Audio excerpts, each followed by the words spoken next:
Going to see our first multi-page website tonight. We're going to get that product page set up. We'll only do one product page and then get you started on the second one so you know how to kind of update the HTML, finish it off yourself.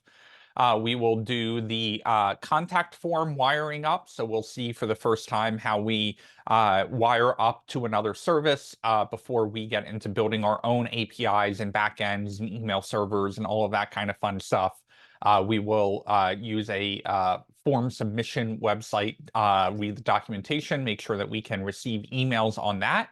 And then we will do a vocab exercise in the second half of tonight. So that will be a good review for you guys to kind of throw out any concepts or things that you are unfamiliar with or familiar with and just want to get a definition documented. With all of that said, where are we at from yesterday's class? How are we feeling in general? Pretty good. I'll say this is from experience from like doing HTML and CSS the first time, but getting that rust off, especially like linking stuff inside the page is something I totally forgot, but it also seems like it's very convenient. So if someone needs to go, oh, I need to go back to that one page, but I don't want to scroll all the way up because I think we all have moments where we're too lazy to just scroll back up to on a website we're on. Good notes? Anything else from yesterday? Anything that we're struggling with? Anything that we want to review? I, I Anything? I liked it how we added the like the section and footer in there just to like distinguish what we have going on. So everything's not a div. Everything as a div was really throwing me off, but now I can see something different. I like it. Yeah, and it's kind of important to cover both because for the past 30 years of web design, we have just used divs for everything, right?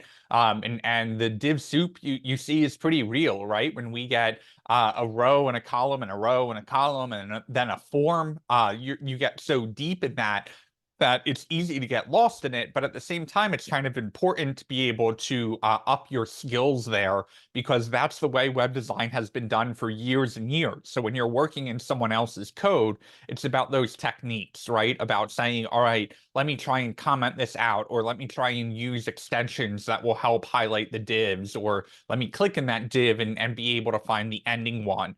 So being able to debug at that level is also very important, but at the same time, after 30 years, 40 years of doing web design, we have gotten slightly better at this, right? And we've started to go, oh, hey, divs are bad not only because we have to add a bunch of different CSS selectors to be able to target them because they're so generic, but they're also bad when we start trying to identify the content inside of them. We're adding IDs and classes, and we don't know if that's for making it easier to style. We don't know if that's making it so it's easier to interact with when we get into our JavaScript, or we don't know if we're just using that to describe the type of content that is inside of it.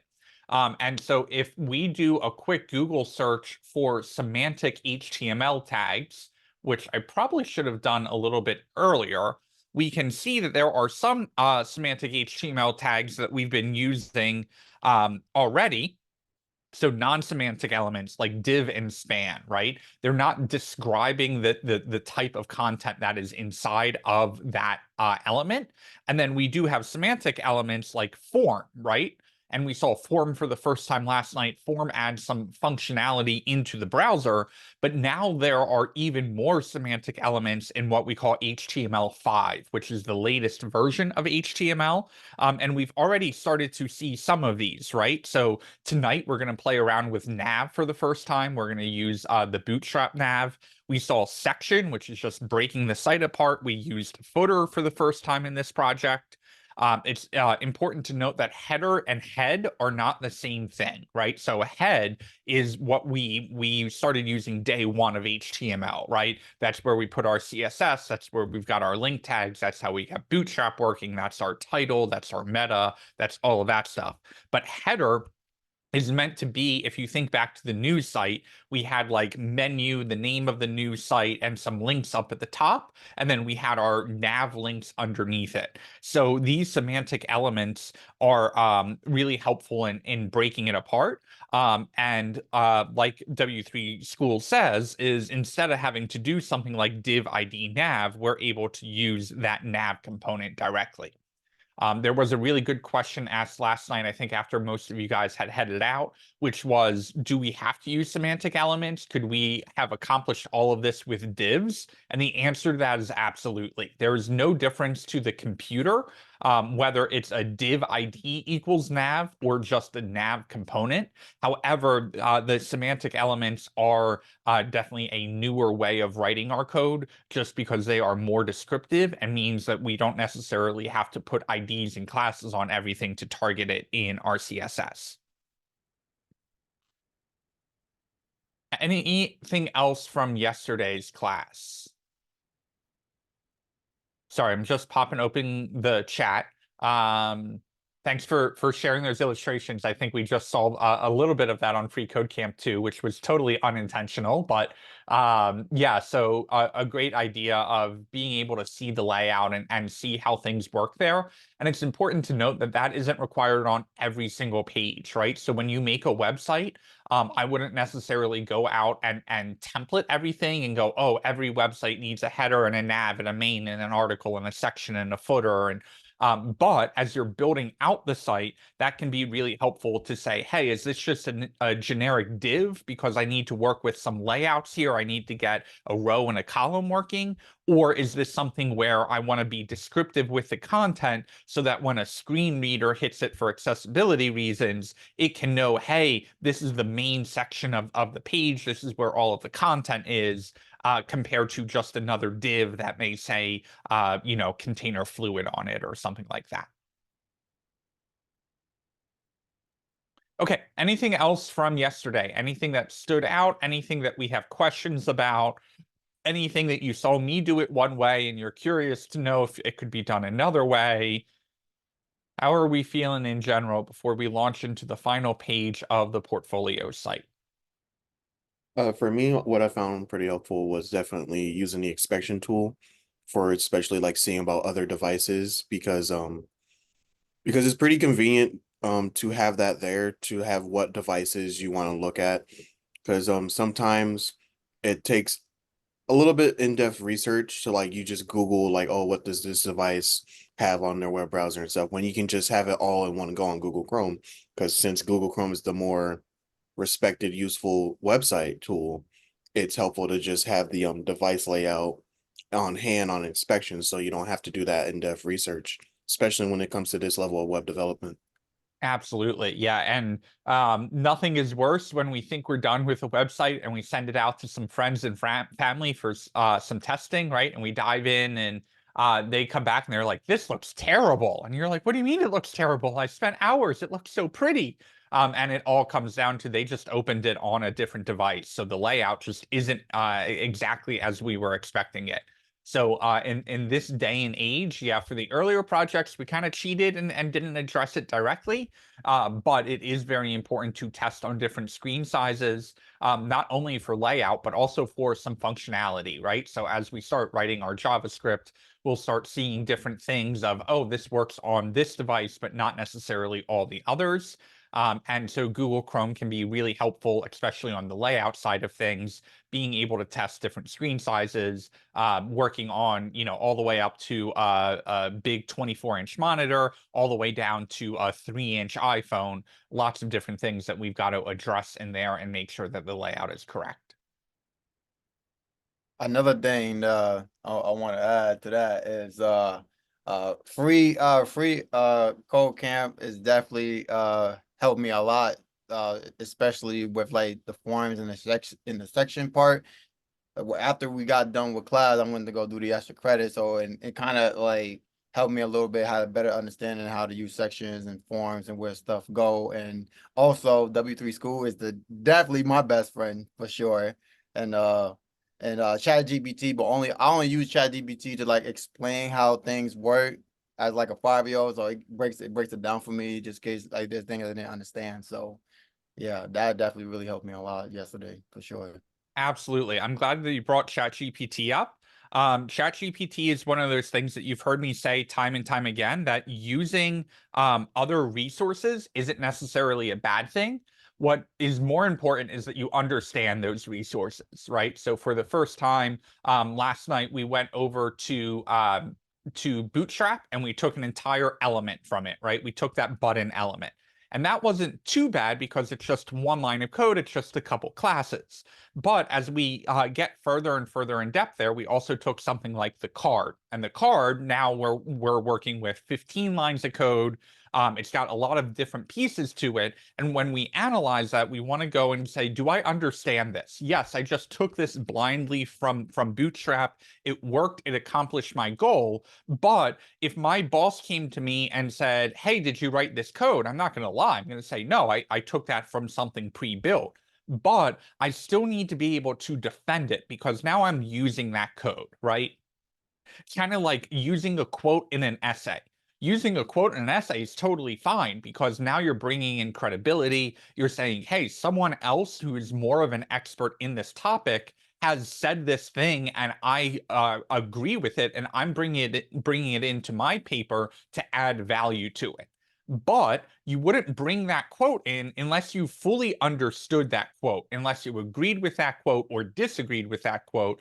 You're bringing that in to make yours better because you have something to say about it. What we don't want to do is bring in someone else's code, whether that's Bootstrap, whether that's ChatGPT, whether that's something that we saw on W3 Schools, whatever it is. We don't want to bring that in unless we have an understanding of it, right?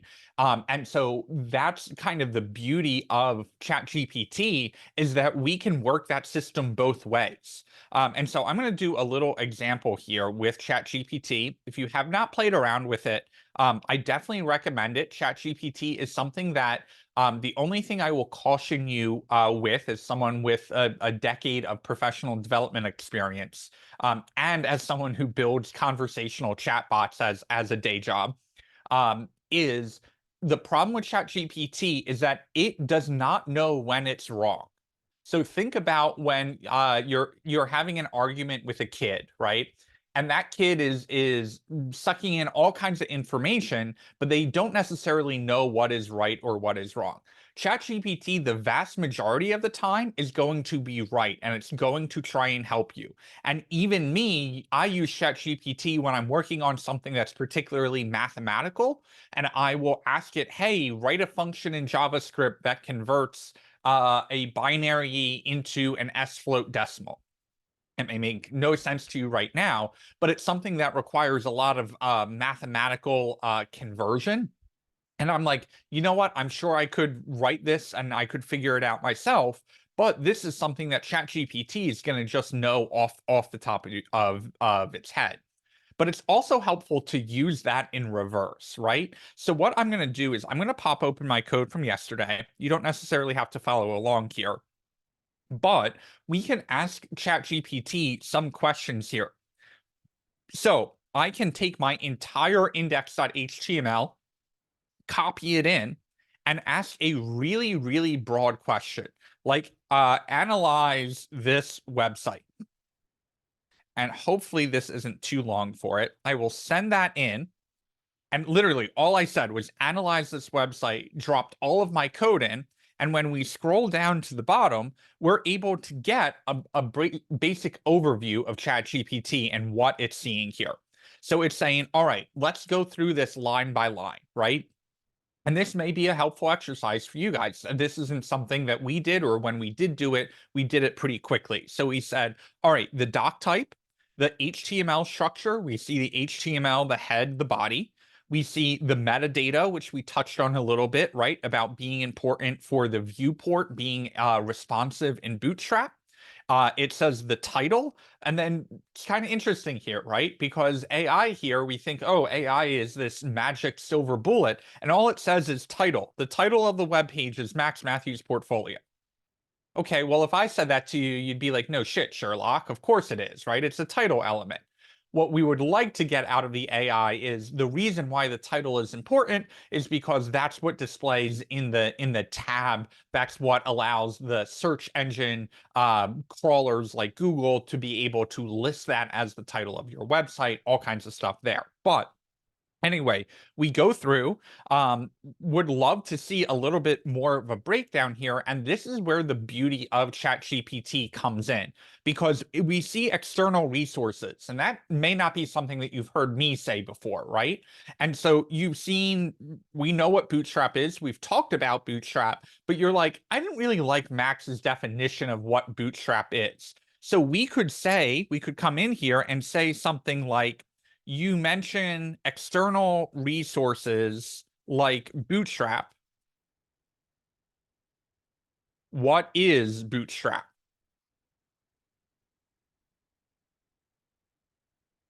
And now we get a really nice definition. And ChatGPT certainly is not short in their responses, but we start getting an overview of what this is. And if you're someone who is a little bit shyer, who has these questions that are popping up, but you're a little hesitant to ask me or come off mute, ChatGPT can be a really great resource because it is using this conversationally. So when I ask what is Bootstrap, it isn't just answering that in a vacuum. It is actually looking at all of the messages I have sent and all of the messages that it has sent me and is shaping this to be conversational. So if I ask, how do you write a function? That is very different than if I'm having an entire conversation in my ChatGPT thread about JavaScript, because then it is going to conversationally be aware of that syntax and go, oh, here's how you write a function in JavaScript, even though I haven't mentioned it, right? Just like we have conversations in English. So ChatGPT can be a really, really helpful tool. The only thing that I want to warn you against is it doesn't know when it's wrong. And so because of that, it will be a confident almost 100% of the time. If you ask it something, it can give you code, and that code may not work, but it will tell you that code is going to work. And so now you get imposter syndrome, and you're like, well, the AI's got to be smarter than me. I must be doing something wrong in mine. That's not the case, right? AI is definitely a new tool here. And so when you use it, I don't discourage you from using it. I just encourage you to use it with a grain of salt, right? Because it's not enough to just take this tool, take the code that it writes, and use it. We want to read through that code and understand it just like we do in an essay. And then we can also use this tool in reverse. We can say, hey, we did this thing in class. I don't know that I quite understand it. Let me copy and paste that snippet in and ask it to explain it to me. And if that explanation comes back and you're like, all right, that might be a little helpful. I feel like I'm on the right track, but I still don't fully get it. That can be a great time for you to go back and forth with it and actually hold a conversation. And I think that's one of the places that we are underutilizing AI, is that we are asking it for these things, but not necessarily going back to it and holding a conversation. Because when you guys are at OpenHack, which I believe is next week, don't quote me on that. I will let you know as soon as it's scheduled. You wouldn't go up to a conversation and hear someone say something interesting, ask one question, and then just walk away. No, if you're interested, if you're engaged with that, you're going to ask follow-up questions, right? And that's where AI really shines, and where I encourage you guys to play around with these tools. There are things that are specifically code-oriented. GitHub Copilot is one of them. A couple other tools are coming out for writing AI code. And we will be touching in with ChatGPT throughout our curriculum to see how we can use it as a tool. But I would say kind of prioritize that as a tool as much as we prioritize W3 for documentation, or we would prioritize a YouTube tutorial video or a Medium blog post. This is just another tool in our toolkit. It isn't necessarily the replacement for all of our jobs. Terry, you have a question? So just so pretty much just use ChatGPT just to explain the code that you didn't understand. Not necessarily. So if you're stuck at a certain point, right? If you Prettier is driving you crazy and you're like, I don't understand why I got the red and Prettier, I can't fix it. You could copy and paste your entire code into ChatGPT and say, I'm missing a closing HTML tag. Can you tell me where it is? Let's try that. I'm gonna do a new chat. I'm gonna purposely delete one of my closing divs down here at the bottom and say, I'm missing a closing HTML tag. Can you find it? Never done this before, so let's see what happens. The missing div tag is for the container at the end of the HTML document. It should be added just before the closing body tag. Here's the corrected version. So let's see. So I deleted that div tag all the way up here. That is where it should have found it. Where did it tell me to put it in? It told me to put in that closing div right here at the end. So that is a really good example of the AI didn't say, I'm not quite sure. Try putting in a closing div tag here. It just flat out told me, no, the closing div tag should be right before the end of the body. However, we know from our code that that missing div tag is right here. And if we put it back in and save, of course, Prettier gets happy. So that is a really good example of the AI being confident in all of its answers. When if we talk to a human, right? If I talk to you guys and I said, hey, can you find that closing div tag for me? You would be like, I don't know, I haven't worked with this code. I'm still getting comfortable with it. Maybe I think that that missing div tag is on line 157. But what's the difference between I think it's missing on 157 and the closing div tag you're missing is at the end of the body? Right? Well, if someone's telling me that, I'm going to have a lot more confidence, and then I'm going to feel like I'm the one that's wrong, right? When Prettier doesn't start working again, when I put it all the way down there, I'm going to be like, oh, well, maybe I have a different problem. Maybe I need to go down that rabbit hole, right? So this is a really good example of taking everything ChatGPT says or any AI tool with a grain of salt, because it isn't necessarily always right. Joe, I use GitHub Copilot at work. I am not completely sold on that tool, but I will be getting you guys access to GitHub Education in 3 weeks, I believe, when the DevOps module comes up. GitHub has a really awesome education pack that's available for all students, as long as you're part of a registered program, and we are registered. Part of that GitHub education pack is access to GitHub Copilot, which is their AI tool. I believe it is running off GPT 3.5. I don't think it's running all 4 yet, but it is interesting because the language model it uses is specific to the programming language that you're programming in. So it won't autocomplete anything for you that is like using the wrong syntax.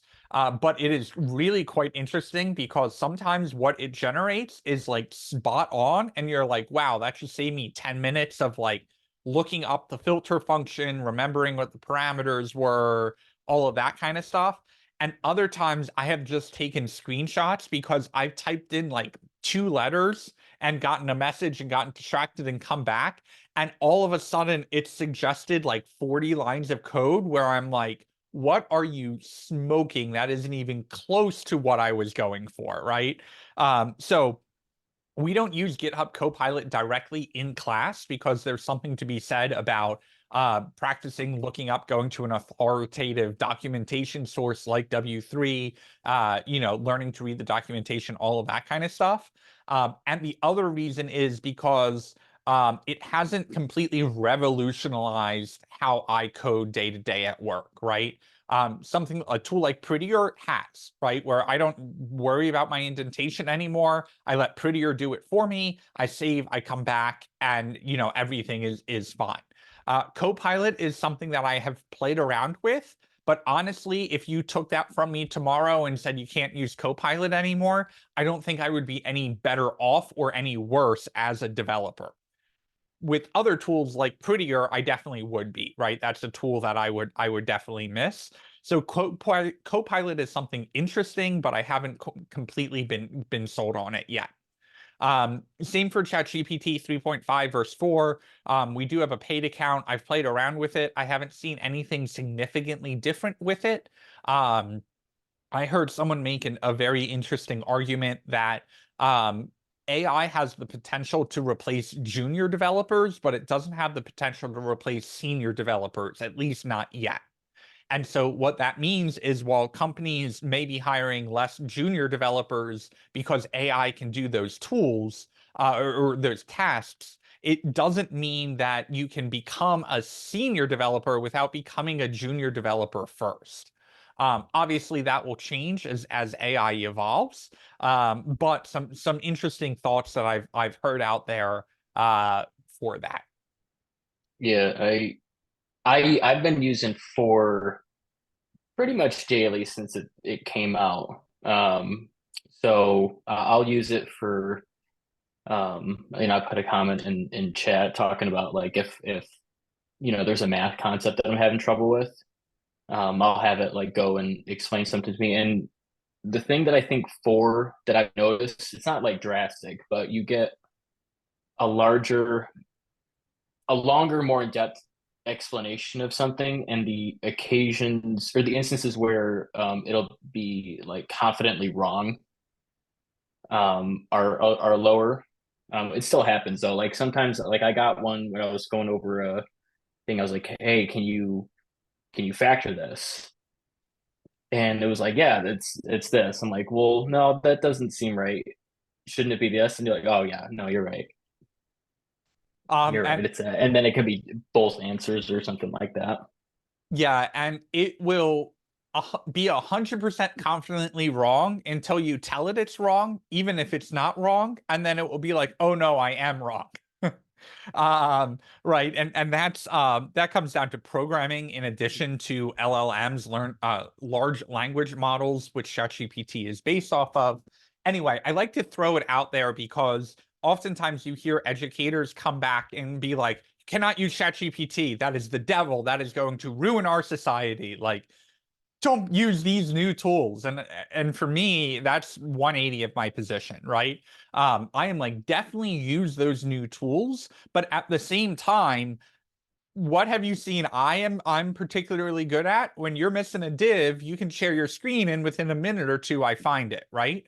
Now we just went to ChatGPT, which is supposed to be the developer killer and why do we need software engineering anymore, and it can't find a closing div at the end of an HTML document, where if we use the tool specifically built for HTML validation, it would probably find that right away. So ChatGPT, definitely a new tool out there. I'm not saying be afraid of it, but I'm not saying don't be afraid of it, right? Play around with it. Ask it. I think, Joe, to your point, asking it to explain concepts can be really helpful because it may use some terminology where you're like, I don't really know what that word is, and I don't know how ChatGPT defined it, but now I can go Google it because that may open up a resource for you on W3 Schools or an article about responsive web design or something that leads you to going, well, I don't really like the way Max taught it, and I didn't really like the way ChatGPT explained it, but because they use this term, I can now go find some additional resources and better dive into it. So it is definitely a great resource to use, but I also am not quaking in my boots about me losing either of my jobs based off of the AI tools that are available now. Sorry for the rant there. We will be, like I said, touching on ChatGPT throughout the course. We'll be using it to do little examples like, hey, please explain this code to me, or hey, I'm trying to build this website. How would you go about building it? So we'll be revisiting it as we go, but I'm glad that it got brought up. Joe mentioned that there's a cheat sheet on like how to phrase your prompts. Prompt engineer is actually a new job title where you go through some training courses on how to write AI prompts.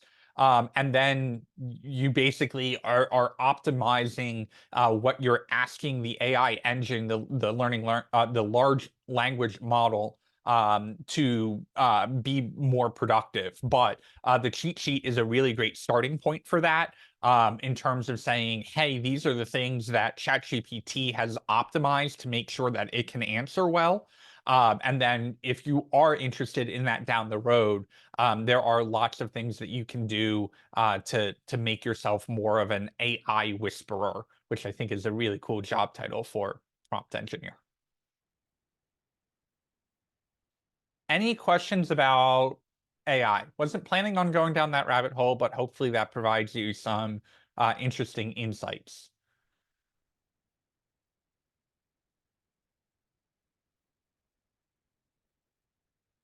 Okay. Any questions in general about our portfolio site before we dive back into making our project page? I just have a quick question about mobile first design. Yeah. So is there an agreed upon dimension that people usually work off of, or is it just situational? Yeah, there's no like hard and fast rule on that, unfortunately. What I do recommend is well, it's kind of interesting because it's changed over the years, right?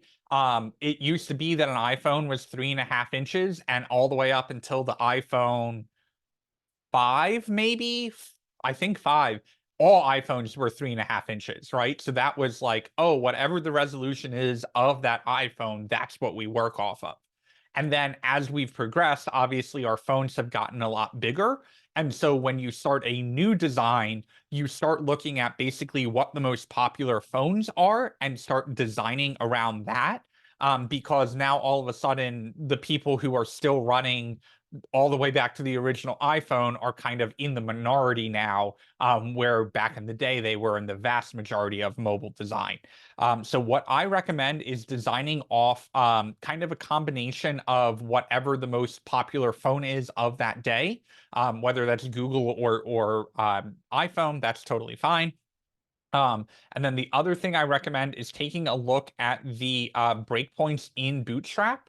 So if you head to the Bootstrap documentation and look under breakpoints, they also kind of cover this in the grid section as well. They'll give you an idea of what the breakpoints they are. So basically, what do they consider medium? Medium is anything from 768 pixels all the way up to 992. So if you want to work with that, you also can. Of course, this only addresses the width. It doesn't address the height. But this can be a good starting point as well to say, all right, the smallest screen size I need to work on is, maybe 400 pixels for mobile. Then I'm going to target medium, which is going to be more of my tablet size. And then maybe I'll target a large or an extra large. And that can be a good point to cherry pick dimensions in addition to blending that with, hey, what are the most common screen sizes? It's probably a 5-inch iPhone, a 10-inch tablet, and a 15-inch laptop or 13-inch laptop, depending on who you're designing for. And that's kind of interesting. At work, we've said you have to have a 15-inch screen, right? And we've only had about 10 employees using our software. And because of that, we're like, look, we've got a lot of information we're trying to cram on the screen. We could either optimize this and add new features, or we could go back in and make this work better on smaller screens. And so there have been a few cases that have been exceptions where we're like, wow, you're right, that does have to work on a smaller screen, or we do have to optimize that UI. But for the most part at work, we've made the decision to optimize and say, look, we'd rather just buy all of our employees a 24-inch monitor, and then that's a lot cheaper than us investing engineering hours to making sure that this looks better on smaller screens. But that is definitely the exception. We're able to do that because we know that the number of users in our software will always be a very small number in a very controlled use case. So it really just depends on, hey, is this a website that is for a coffee shop that people are going to definitely be using on their phones? Or is this a situation where you know, we know the users, we're providing the hardware for them, and we can limit that down?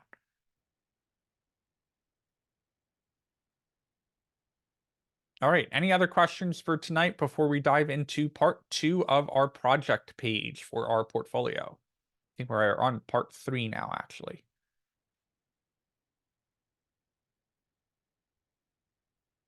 Okie doke. Let's go ahead and dive in tonight. I am going to set up the same way we set up yesterday. I'm going to head to my code folder. I'm going to pop open week 4, switch this to column view because I hate icon view. I'm going to right click on my day 1 and duplicate that. That will name it day 1 copy. I'm going to go ahead and rename that day 2. I will throw that into my VS Code and open my index and my style. I'm going to get my style set up in the bottom half of the screen. I am going to go live.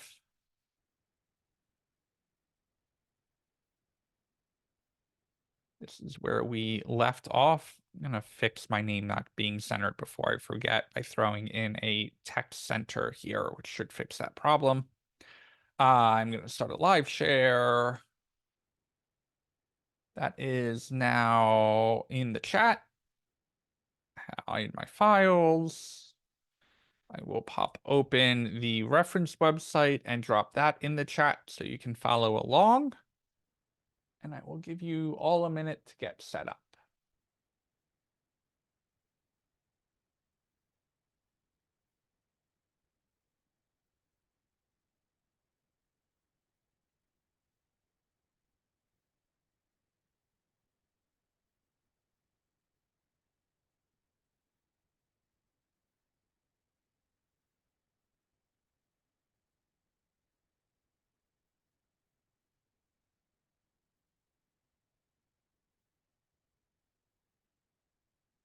On Thursday, we will do a Reddit-inspired AMA, Ask Me Anything.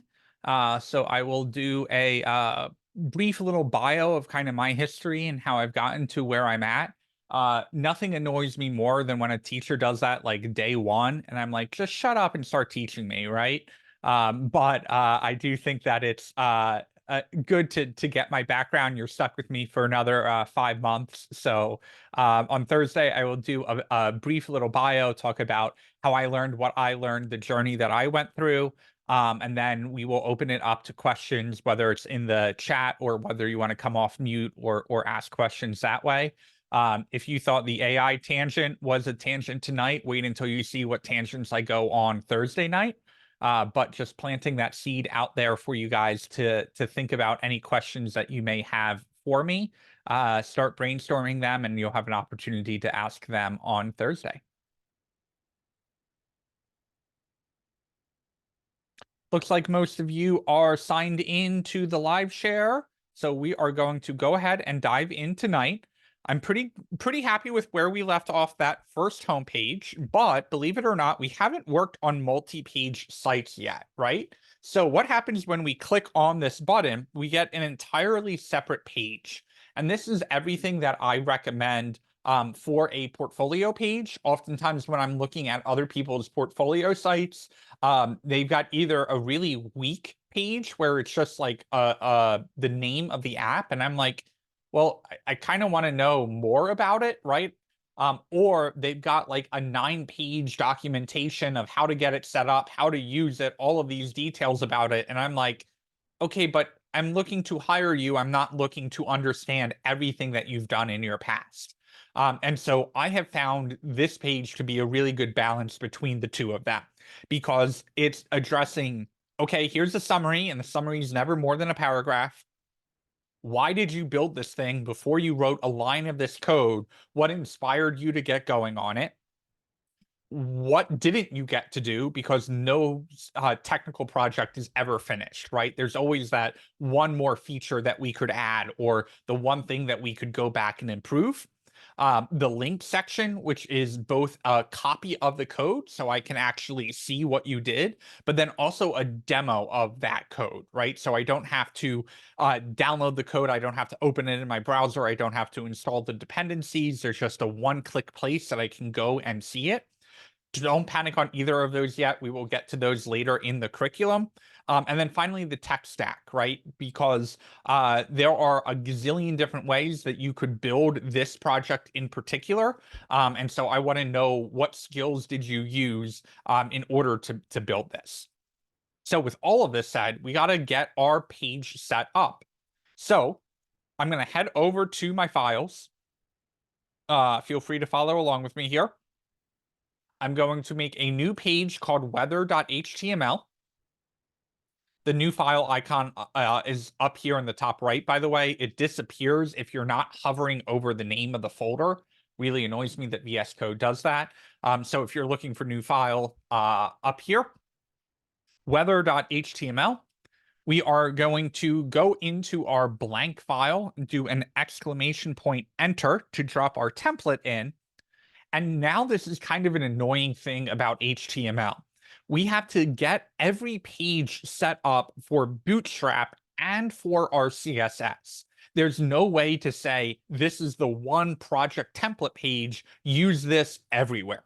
When we get into React, React is going to solve a lot of those problems for us and allow us to install something globally on the website that we don't have to install on every separate page. But for now, we do have to get this set up. So I'm going to go back to my index.html, and I'm going to look at my head section. And you know what? I think I'm going to take my entire head, because other than the title, I want it to have Bootstrap, because we're obviously going to use the grid system and some other components, buttons, nav bars, all of that stuff. Google Fonts is a good thing to have, because I'm going to want to use my symbols probably on this page. I also want my fonts that I used on my home page to match on that project page. And then we get into an interesting section of the style.css. Well, most of the styles that I had written were for the home page, but there were some styles that I could reuse on my project page. So oftentimes you will find at least 2 different style sheets on every website. You will find what we call the global style sheet, what style sheet we want to apply to every single page on the site. And then we will also find a page-specific CSS style sheet. In this project, though, because we are applying the styles everywhere, we can reuse our style sheet. So we're going to just have that one global style sheet, but just know that it is very common to have both a style sheet that applies to every page and then a style sheet that is specific just to the pages that we're working on. So I'm going to take my entire head section from my index.html, make sure that you've got your opening head all the way down to your closing head tag. Go ahead and copy that, head to your weather.html, highlight your entire head section that the template put in for us, and go ahead and paste that in. And then the only thing that we are going to change is, instead of it saying Max Matthews Portfolio, we'll say something like Max Matthews Weather Project. While titles aren't super important, other than the tab name, where they are important is for search engine optimization. So if you were ever looking for this project on the web and you did a search for Max Matthews Weather Project, this would be really important, because that's what would display in the Google search results as the name of that particular page. So never forget your title, never leave it as just the word project or document or website. You do want to be pretty descriptive in your title, because that's what will show up in search engines. Okay, to make sure all of this is working, I'm going to come down to my body section. I'll throw an H1 in here of the word test. And now we run into another problem. I'm on my homepage and I'm like, well, how do I get to my weather page? 2 ways we can do it. we can do it manually, which is important to note because you won't always have a link to something in your page. So if we go up to the search bar here, we can add a slash at the end of it and type in weather.html. And if we hit enter on that, we get our blue page with the word test. It is in black text, so it's a little bit harder to read, but we do get it that way. But let's think about how we want the user to get to it. We want them to click on this make it rain button and get to the weather page. So we're going to head back to our index.html. We're going to scroll down to our A tags, and we got to find the right card. So the card with the weather app is what I'm looking for. I'm roughly on line 115. Your lines may vary a little, but I'm going to find that ahref and I'm going to type in weather.html. Now, without any slashes or protocols like HTTP or HTTPS, it will say, hey, because you haven't put any slashes in this, I will look for weather.html in the same folder as the index.html file is in. So because we've got weather at the same spot, now when I scroll down and click on the make it rain page, it will take me into my test.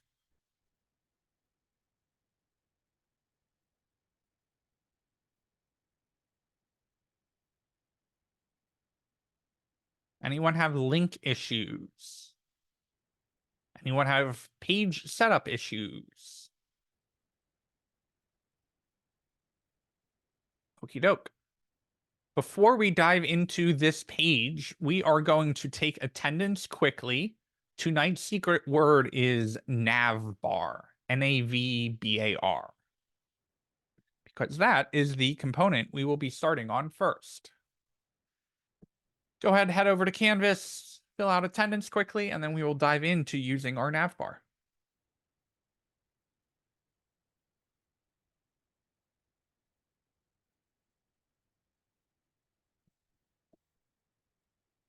I'm sorry, you said nav bar? Navbar, Navbar. With a space, without a space, doesn't matter too much.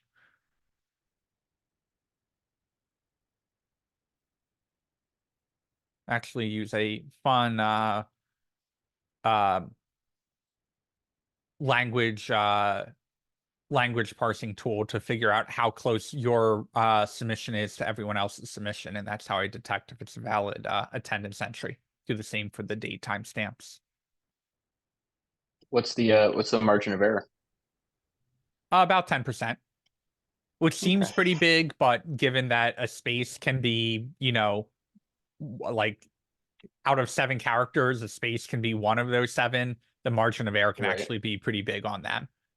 So Yeah. I do like a case stripping and then do the comparison there and then manually check it as well. Okie doke. Let's dive in. So page setup wise, we are in a good spot because all of our head is done. We're reusing most of that from our homepage. What we do have to do is set up our container. And so whenever we start a website, we want to look at the design, right? Whether that's the final page that we're recreating or a wireframe or mockup that got handed to us. And we want to look at the page. And because there is some breathing room on the left and the right here, I know that I must be in a container, not a container fluid. Oftentimes, we also want to match what we're using on our homepage. That isn't a hard and fast rule, but it is a general rule to use. So because our homepage was also in a container here, we also want to use that for our project page. So I'm going to take out my test word and I'm going to drop in a container. Remember, for a keyboard shortcut using Emmet, you can type in period container enter, and that will automatically generate out the div class equals container.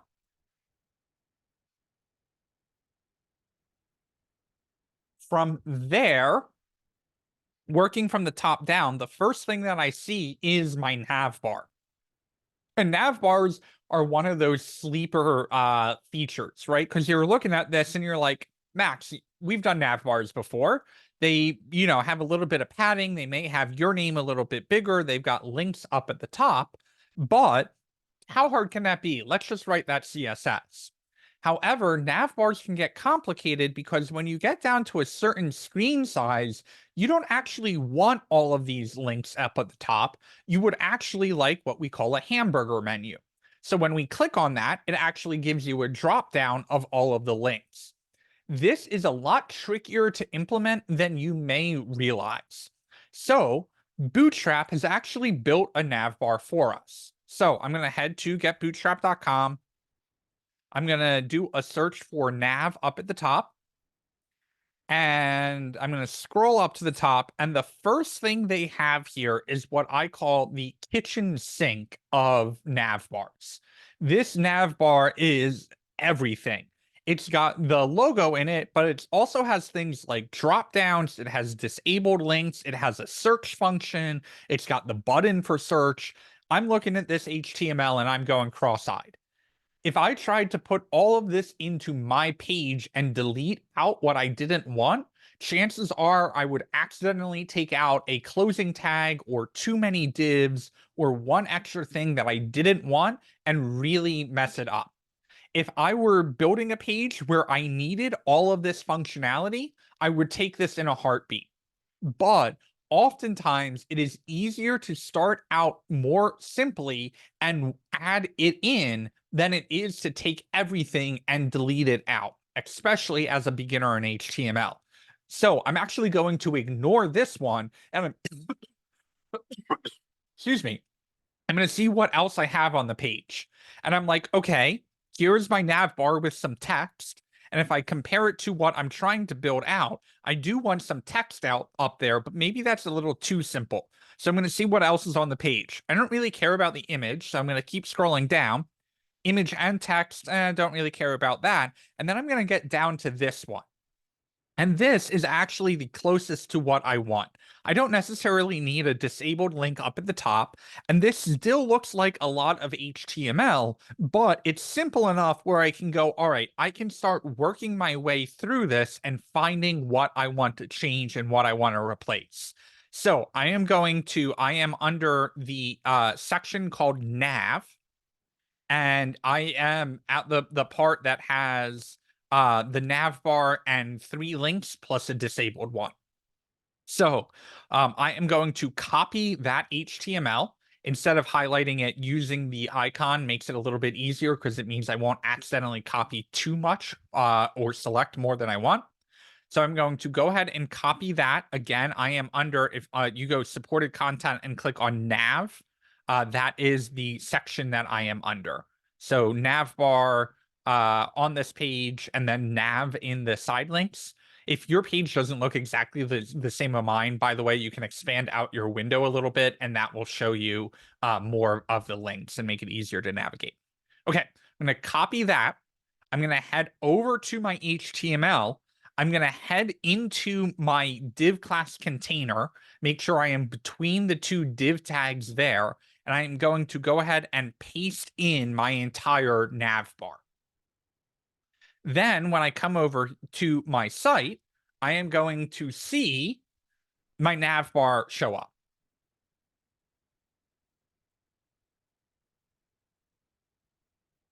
Anyone not get their nav bar? It's white. It doesn't look pretty, but it's there. Okay. Now I get to go in and start customizing all of it. So I am going to look at my final one, and the first thing that I notice, other than the links being wrong, is that mine is that color blue. And I'm like, all right, I want to use that, but I want to be careful because when I turn it to that color blue, it's also going to change the color of all of my links. And so I want to look through the Bootstrap documentation and make sure that I am getting mine as close to a Bootstrap version before I go in and start customizing it. Customizing Bootstrap is totally allowed, but we want to see what the options are in Bootstrap. So I'm going to go over to Bootstrap And I'm going to keep scrolling down here, and I just want to look through what all the documentation is. One is forms, and I'm like, okay, that's cool. I can use a search bar. I can keep scrolling down here, and we see some text, nav bar with an inline element. And I'm like, okay, that's cool. Now I can see I can add text to it that isn't just a link. And then I get into color schemes. And color schemes is what I'm going for here, because I now have the option of playing around with a couple different properties here. And this dark one is actually what I want to go for, because it's coloring my text right, and it's doing some things like making my hover text also easier to read. So I'm going to look at this and say, all right, what's applied to that? BG dark, and this additional property called data BS theme equals dark. So I'm going to take both of those. I'm going to take that data BS theme dark and throw that on to my nav all the way up at the top. And then I'm also going to replace my BG body tertiary with BG dark. And if I save that and come over here and take a look, I now have a dark nav bar. Now, it's not the color that I want it to be, but because the contrast between the text and the background is right, it's going to make it much easier for me to customize my background. So I put in a navbar BG dark. The data BS theme equals dark. BS does not stand for bull crap like we think it does. BS is for bootstrap. We will see that a frequent abbreviation of bootstrap as BS. And that should get our navbar in dark. Again, two classes that we added, or two things that we added to our code. In the nav class, we added BG dark. We replaced the tertiary class with the BG dark. We added the data BS theme equals dark. That gets it in black. Now we can go one more step and target our nav. And one thing to note here is this style sheet is being used across both pages. So whatever I add to this style.css will also apply to my home page as well. However, on my home page, I don't have a nav bar. So it is safe for me to target the nav here because I don't have a nav on my home page. And from there, I am going to add in my color. So I am going to say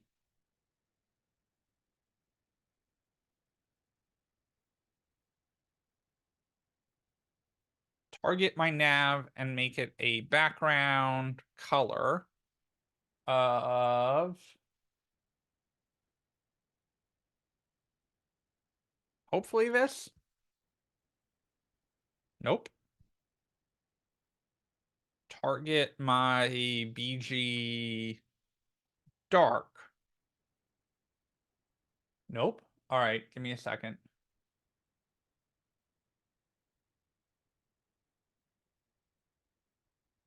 How did I change the color of that sucker? Oh.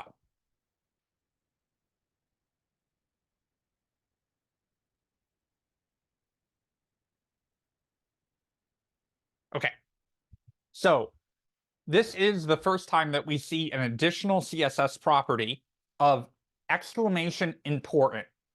And oftentimes when we are overriding Bootstrap defaults, we need to throw this important in here, because basically our CSS will almost always cascade over Bootstrap CSS because we have our style.css after the Bootstrap link. However, there are times that Bootstrap has to get pretty complex with their cascading styles in order to make sure that everything shows up right on their side.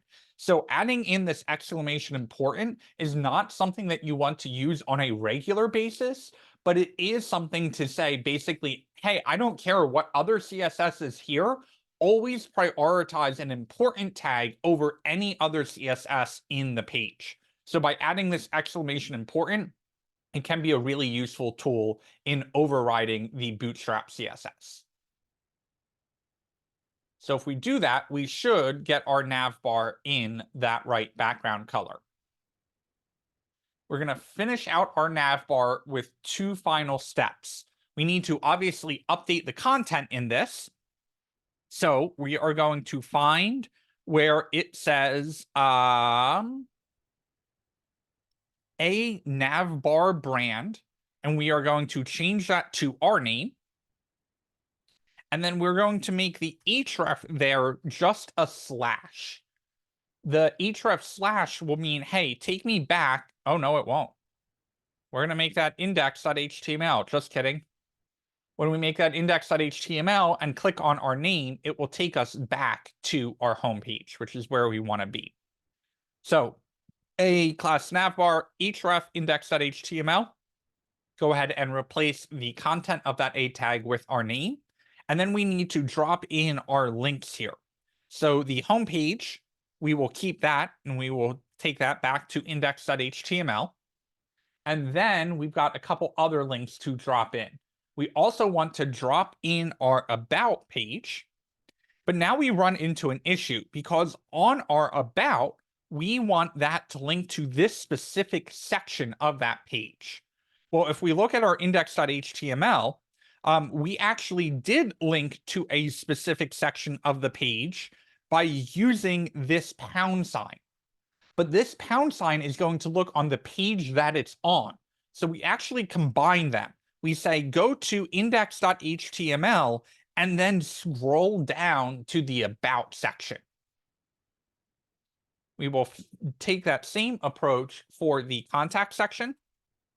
And the contact section is saying, hey, go back to index.html and then scroll down to the contact section. And then finally, we've got our portfolio. And that is going to take us, and we run into a different problem here. This has a class of navlink disabled. And we don't want our portfolio page to have a disabled button there, right? We want that to be live. So we're going to take out the class disabled. We're going to take out the area disabled equals true, and we're going to replace that with an href that goes to index portfolio. So I'm going to save there. Whenever we work with our links, it's important to test every single one of them. So I'm going to click on my home page. That takes me to the right spot. I'll go back, test my about. That takes me to the right spot. Contact, all good. Click on portfolio. That scrolls me down to the right section, and we are good to go there. So the only things that we replaced here was our name and index.html up here, and then the 4 A tags, home, about, contact, and portfolio. We took out the 2 disabled attributes in our final link, and then we link this into the appropriate sections on our homepage.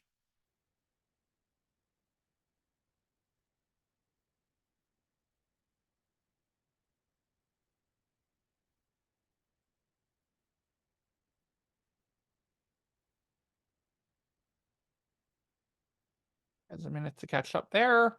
Any questions are welcome up until this point. So if you got lost at any step, feel free to ask me to repeat. So we should be able to use the nav bar in the preview? As long as it's expanded large enough, yes. Oh, okay. So assuming- if your page is shrunk down to this point, your links won't show up. We'll fix that in a second. But if you're expanded out enough, you'll see the links up at the top, and those links should work.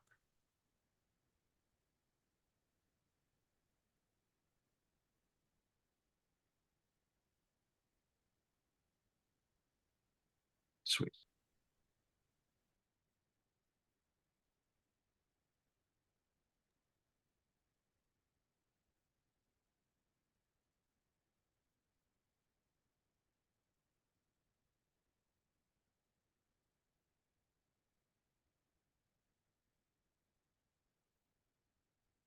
Everyone good? Anyone need another minute? Me, I need one more minute. You got it.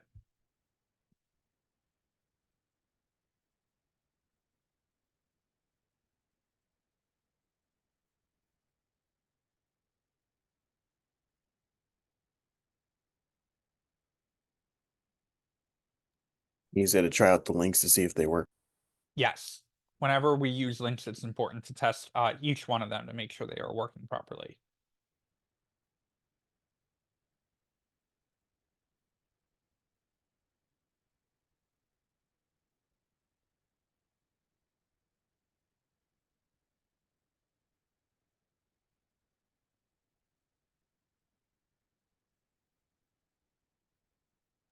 All set on my end. Cool. Anyone else need a minute? Anyone else need help? Yeah, mine's ain't showing up. The links and stuff, they're not showing up even at full screen.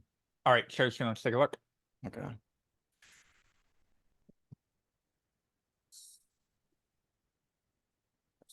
Two. Drag this. Yeah. Yeah, you see how it's not. Interesting. I don't know. Okay. Let me request remote. I'm guessing you got a little ambitious and took the wrong component from Bootstrap, but I could be wrong. Yeah, so somehow we ended up with a container fluid in here Mm-hmm. that is not supposed to be there. Oh, sorry. That's Yeah, mine. That's yeah. mine. Never mind, ignore that. Let me try that again. No,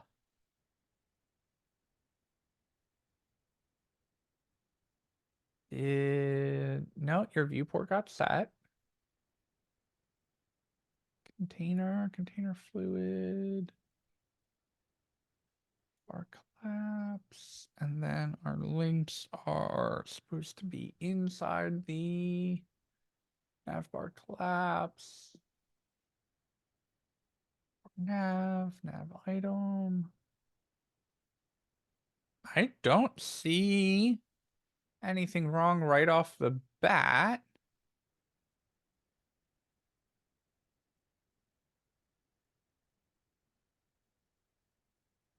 Interesting. Let's. Do you have Chrome installed? No, I got Firefox. Let's see if it's a problem in Firefox. Mo, did you see something that I missed?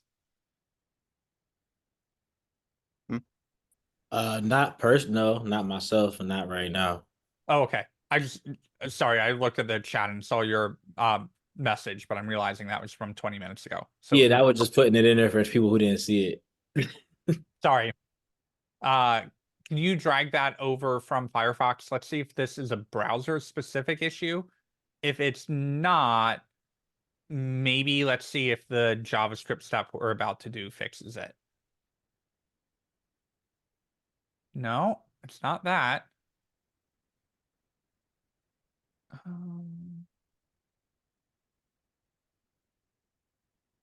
Didn't modify anything there.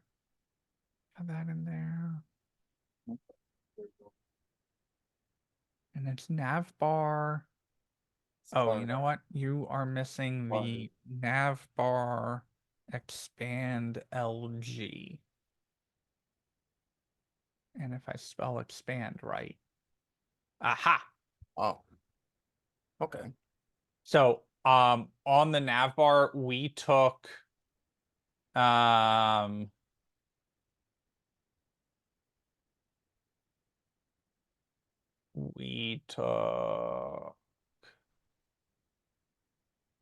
this one right here, and that has the expand LG in it. So I'm guessing that you just took another variant of it, and that's what you missed. Okay, okay. Appreciate it. Yeah.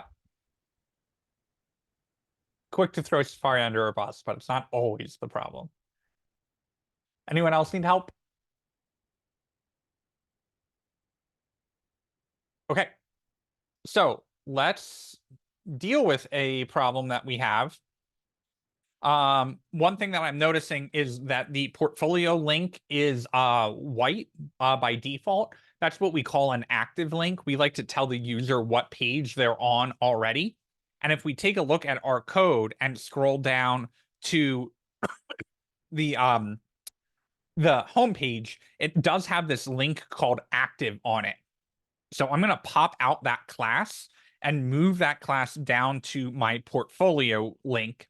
When I go ahead and save that, I see that my portfolio is now white. Now we do have a problem though. When I shrink this page down, I do get this hamburger icon, which is nice, but when I click on it, nothing happens. And if I keep on clicking on it, nothing happens. Turns out that that Bootstrap is not just a CSS framework. Oftentimes when we work with frameworks, the CSS is helpful for doing all the styling, but oftentimes our styling brings some functionality with it as well. In order to make this menu button work, we have to go back to Bootstrap and go all the way back up to the introduction page. Because what we've been doing is scrolling down and grabbing this link tag. And this link tag has been great because it's pulling in all of the CSS, but we've been missing an important step. We haven't been pulling in the JavaScript. So up until this point, our Bootstrap has been working totally fine because all of the components we've been using have not required JavaScript. However, this navbar does. So I'm going to copy this script tag. Again, make sure you get it all the way over to the closing script tag. Go ahead and copy that. Number 2 script tag under introduction at getbootstrap.com. I'm going to head back into my HTML, and that script tag is going to go right before my closing body tag. You may be tempted to put it up in the head, and it actually will load in the head and work fine up there. What it won't do, though, is optimize the loading order. So oftentimes we don't want to load our JavaScript until all the other content on the page has loaded, because we basically want the user to be able to see all of our content and then have the interactive elements of the JavaScript load in. So it's just a slight thing here. Doesn't really matter where the order is, but we put it right before the closing body tag so the browser loads our content before it loads and actually executes the JavaScript. So I'm going to go ahead and throw that in, save, head back to my page, shrink it down enough to get the hamburger icon, and now when I click on my menu, I should get not only a nice little animation, but all of my links working, and I can click and toggle that, and everything works fine there. Simple little fix, but an important one. Whenever you use Bootstrap, it's a good idea to install both links, unless you know all the components that you're using don't require the JavaScript. Then you can skip that tag. Bootstrap, we have obviously seen, does not blow up without it, but certain components, especially interactive components like the nav bar, may not work without that JavaScript. Okay, now that we've got all of that done, I'm going to head back into my mock-up, my design, and I'm going to knock out this main section and this footer section so we've got all of the page guts done, and then we can focus in on the content itself after break. All right, let's dive in there. I somewhat have div soup here, but I'm not too worried about it because the div soup I have is largely in my nav. So the benefit of using that semantic element is that I know my nav is the only thing on the page. So even though I've got all of these closing tags down here, I'm not too worried about what div goes with what because I know they're all related to my nav. So what I am going to do is say end of container fluid here. So I know where my main page content is, and then I will dive into that. So because we use sections on the other page, I will use a section here, and I'll throw an ID of project on it. And then before I forget, I'll put the end of project section. And I'm also going to go borrow my footer. Because I want my footer to be consistent, I'm just going to copy that one line, copy it, come back over here, paste that inside my container fluid, save, come over here, take a peek of what I got. I got my footer there, but my section ID project doesn't have anything in it. So we will start with a little H2 that says weather app. Hey, Max. Yes. Are you putting it in the container fluid div or in the container div? Oh, good call. Just the container div, not the container fluid. Oh, okay. Thank you. I was going crazy for a second. Yeah, so the nav bar itself uses a container fluid that is just for Bootstrap under the hood to make sure that it is responsive on mobile screens. So that is a very good call, Joe. Thank you for asking me that. We are outside of the nav, which means we are also outside of this container fluid. So we are only working in this div class container. It should be after our closing nav tag, we put in our section and our footer tag, and that is where we are working. Thank you for calling me out on that. Very weird things happen if we put our content inside the nav bar. Gets really weird with the menu and background colors and all that good stuff. So we do want to be outside of that, but still within this closing div tag for our container.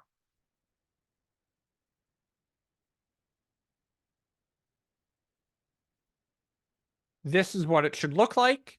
The only thing that is really bothering me is this weather app is not the right background color.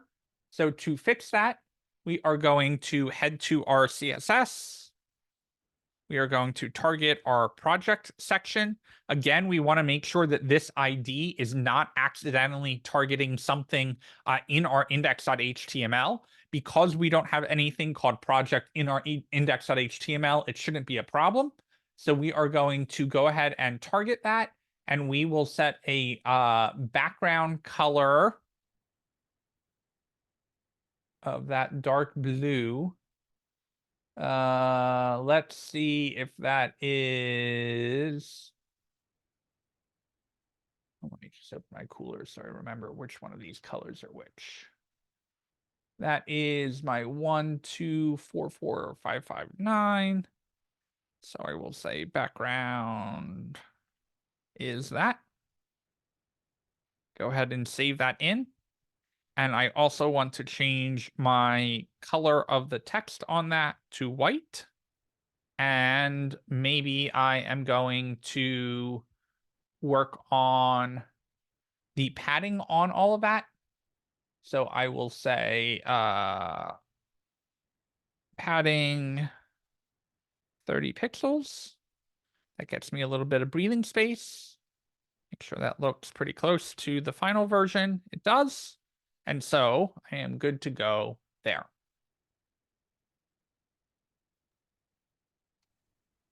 How do you do variable names again for the colors? Yeah, great question. So you want to define them kind of up towards the top. You can do it in the body, but I think it's normally preferred to target the root up here, which is basically saying even above the body tag, there is the root HTML tag. And then you define it. I'm going to have to look it up because I can never remember it off the top of my head.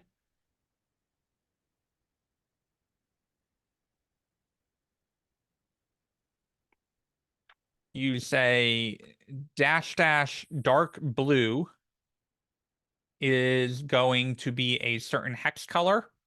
So we'll just say I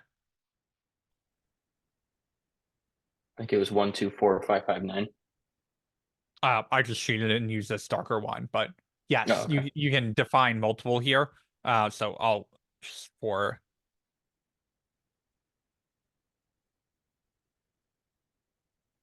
and then in order to use this color, we come down to here and we say var -- and the name of it, and that will also apply that same color. Gotcha.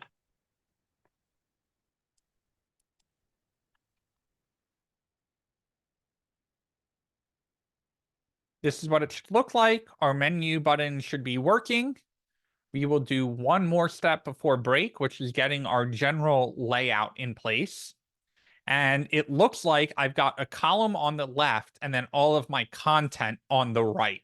And so whenever we're working with layouts, before we code them out, it's a good idea to see if they're responsive, whether we check other mockup files and check there, or whether we play around with the site that we're recreating. So if I expand that out, everything looks largely the same. And if I collapse it down, we do have some interesting responsiveness. But for the most part, we are still dealing with a column at the top and then a column that wraps down to the bottom. So because of that, I know that we are working with a grid system. I'm going to go ahead and figure out, all right, we obviously need a row, and then we need to deal with a column on the left and then a column on the right. We are going to break this right column down into additional rows and columns, but for the basic layout, I'm already seeing a column here and a big column over here. So let's go ahead and target that. I'm going to go up to my section. I want to do a row underneath my H2, and then I want to do 2 columns. So I'll just guess that it is a column. Let's do a column 3, maybe? Column 4. And we will say image goes here. And then we will do another column that goes description and save that. Come over here, take a look. We've got our image and our description in the right place, and we are good to go.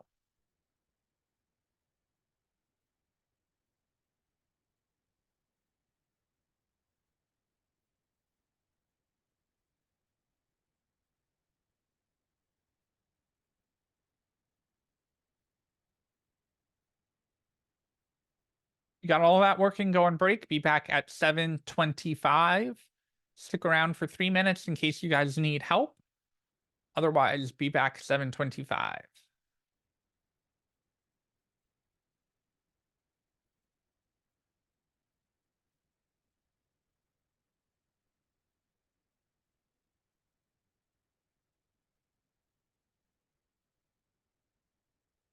What the final one looks like.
All right, see you after break, 7:25.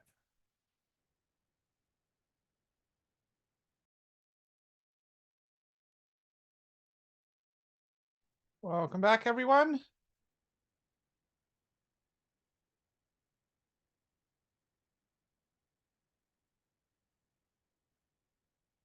All right, so I think we left off in a pretty good spot. We've got our basic page structure in place, right? We've got our 2 columns.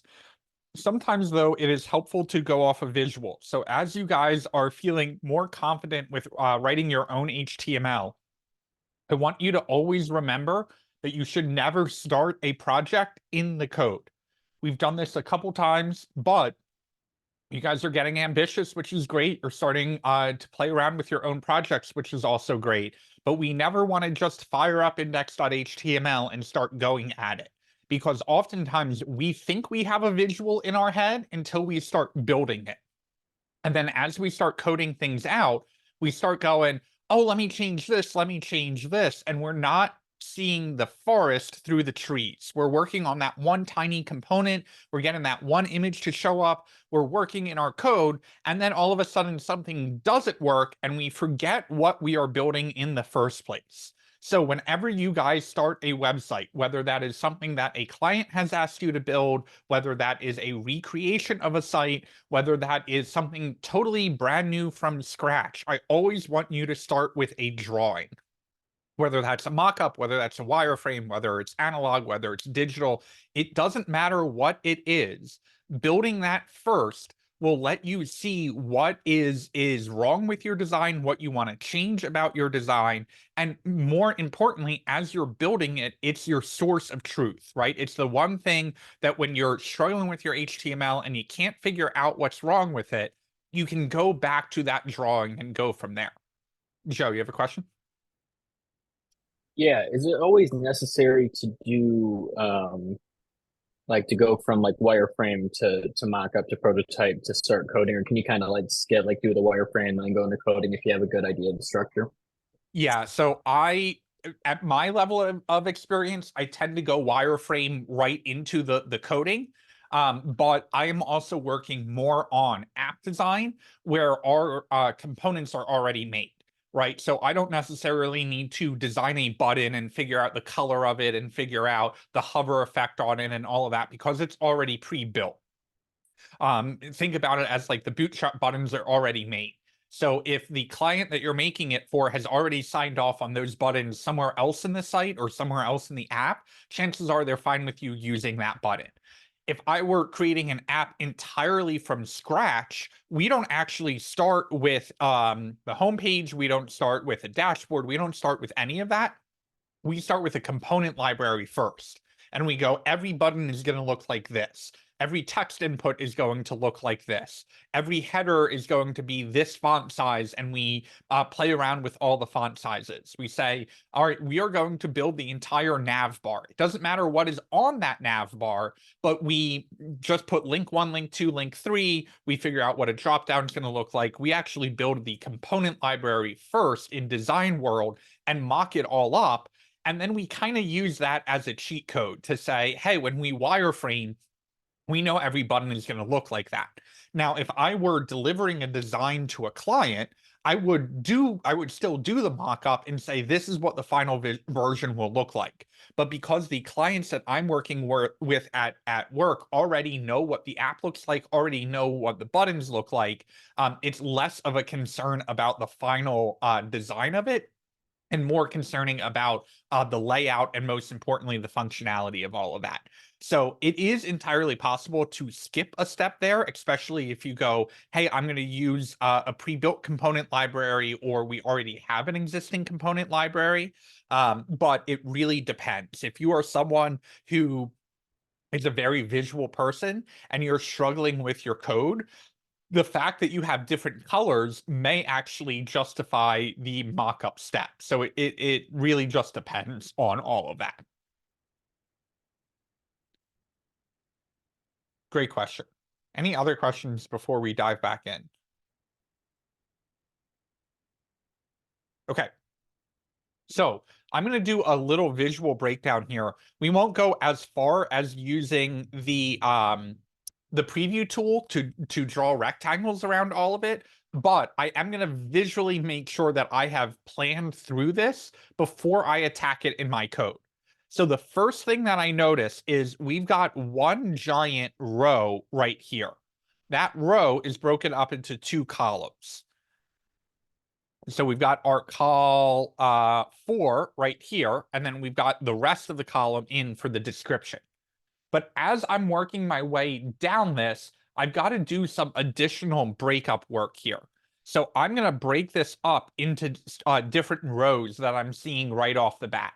The first row that I see is going to be the summary and the text up here at the top. So we're going to break that down. Then I see a row for my objectives and my future improvements, and that just leaves my links down at the bottom. Now, we don't need to break the very first row up into a column up here because it's all going across. But I do need a col 6 here and a col 6 here. So when I'm looking at this, I'm going to count my divs and figure out where my divs are. I've got one div here that already lines up with the first div we've made right here. This big one over here is going to be all this second div for the description. Now I'm going to break that out and go, I've got a third div, and then we got to do a 4 for both for the row, but then this is going to become 4A and 4B because we've got those 2 columns. Then we've got to do another row down here, which will be 5, and that will be 5A and 5B as well. So you may be someone who looks at this and think a rainbow just vomited on the screen, and this is not helpful at all. You may look at this and go, all right, this visually is going to help me break down where it is at. If this is helpful to you, you can take a screenshot of this. In order to take a screenshot on your Mac, you can hit Command-Shift-4 all at the same time. That will give you a little crosshair icon on your mouse, and you can click and drag using the trackpad or your mouse to basically draw out the area that you want to take a screenshot of. That will save to your desktop, I believe, by default, as screenshot and the timestamp of whenever you took it. So again, Command-Shift-4, let go of it, click and drag the area that you want to take a screenshot of. That will appear on your desktop. Or you can hit Command-Shift-3, and that will take a screenshot of your entire desktop and your virtual monitor as well. Last tip you can do, Command-Shift-4, let go of it, hit the space bar, then your icon will turn into a little camera icon. Your mouse cursor will turn into a camera. Then you can click on whatever window you want, and it will take a screenshot of that entire window. I really love the screenshot tools on the Mac. They're a little bit hidden, but once you figure them out, Command-Shift-4 and clicking and dragging can be a really quick way to grab a screenshot on the page without having to go back and crop later. So anyway, visual layout, very, very important. You will see that every single page that we ever create in Careers in Code will have some kind of visual that we are going off of. And when we don't, it's a project like tic-tac-toe that we've seen so many times that when I say tic-tac-toe, the first thing you do is visualize that board. We will get into our capstone in the next couple days, talking about project requirements, what the timeline looks like, how we come up with ideas, all of that kind of stuff. But you do have a homework assignment coming up in the next week or two that will be wireframing out your capstone. The reason why we do that as a required homework project is, again, because the part of your brain that sees something and designs something is a totally separate part of your brain than the analytical, organized, hierarchical part that you need to write code. You may be an awesome designer and an awesome coder, but no one is good at doing design and code at the exact same time. Don't kid yourselves, it's not possible. I'm not a good designer, period. I've worked with great designers, and every designer I have worked with has said, you can't try and do both at the same time. You can let your code influence your design, and you can think about the designer's intentions while you're coding, but you can't accomplish both at the same time. So whether that's a piece of paper, whether that's a whiteboard, no matter what it is, just work on getting that design done first, which will make it so much easier to implement it in your code. Any questions on that?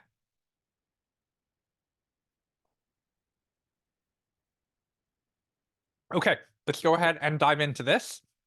I am going to last call for a screenshot before I clear this. Okay. Just kidding, I'm not going to clear that. There we Wait, go. Max. So Yeah. you want to use Command-Shift-5? The screen cap? Command-Shift-5 is fine. Command-Shift-5 does the same thing as Command-Shift-4, and then if you hit the space bar, you get something similar. 3, 4, and 5 are all basically all the same screenshot tools, just slightly different ways of capturing it. So Command-Shift-5 is totally fine to use, but I'm more of a Command-Shift-4 person because I always find I have to go back in and crop my screenshots afterwards. So I'd rather just capture the area that I want first. But Command-Shift-5 is totally fine. That kind of exposes all the different tools and gives you a UI for capturing it. So whatever works is totally fine. Okay, appreciate it. Okay, doke. So let's dive in here. Again, I'm going to do my layout first, and then once I get my layout done, I'll go back in and load up that content. I don't want to get lost in my div soup, and so now that I've got a visual idea, I want to get the layout done, because once layout is done, I can get my mind into a third mode, which is content. So my image goes here. We don't have to do anything additional there, right? We just got to get the image to show up. That's just content. I'm not going to worry about it. The description, though, is where I want to dive in and start working on that. So I'm going to dive into my col4, and I'm going to make a div, and I'm just going to get the headers to show up. So I will use an H4 and say summary, and then I've got that sentence underneath it. So I'm going to make a p tag, and I'm going to say sentence. That's all I'm going to do, just loading in the headers to make sure my layout is right. Now, if my summary and sentence are down here, I know I've got a div problem. I know I created that in the wrong spot. So before I move on, I'm going to comment this out, and I'm going to say end of text col. Maybe say right text col. I'm going to say end of left image col. And then here, I'm going to say end of first row in text col. Now that I've got that done, it's going to be easier to work my way down. I want to be inside the end of the right text col because all of this content is showing up here. But because I'm going left and right, now I've got to tackle my columns. Before I can use a column in a column, I always need my row to reset it. So I'm going to come outside of this div for my summary and sentence. I'm going to make sure that this div is still the right text col, which we've got commented here. It is. So I'm going to come down here, make my row, and then I'm going to make two cols. The first one is going to be my objectives. Oops. Make sure I'm in the right spot. And I will say end of objectives col. And then come outside of that, make sure I'm in my row. Let's add a comment. End of second row. I'm going to go in my div class col, find that ending tag, make sure I'm in my div class row, and make another col for future improvements. End of future improvements. I'm going to save that. And before I try anything else, I'm going to pause and test. Because if we are wrong here, when we add in another row and another column, it is going to be much, much harder to debug than if we test now and make sure we're in the right spot. So I'm going to save. I'm going to come back over here. I'm going to make sure my objectives and my future improvements are in the right spot. If they are, great. We can move on to our next row. If they're not, this is where we pause and debug now.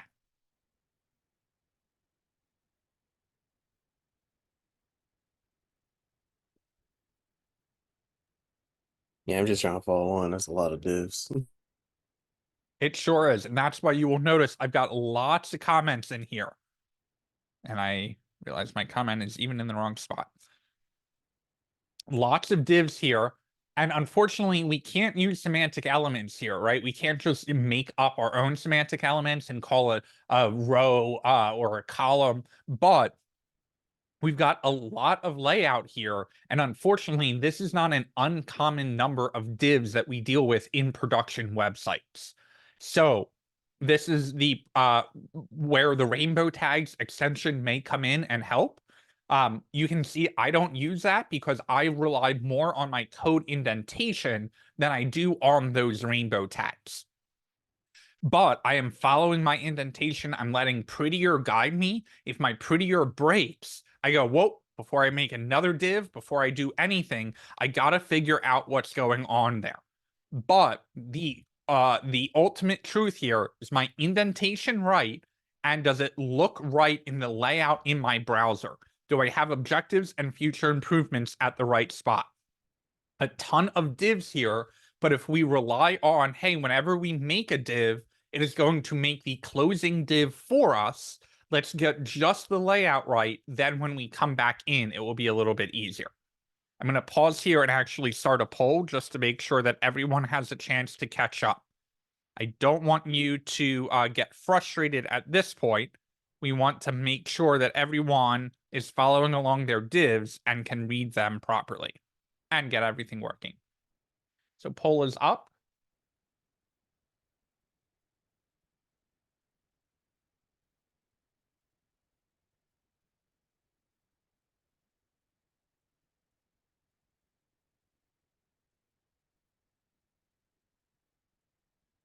And as counterintuitive as this might sound, sometimes it is easier to say, what is the objective that I'm working on, as opposed to, oh crap, oh crap, oh crap, I got to catch up to Max's code.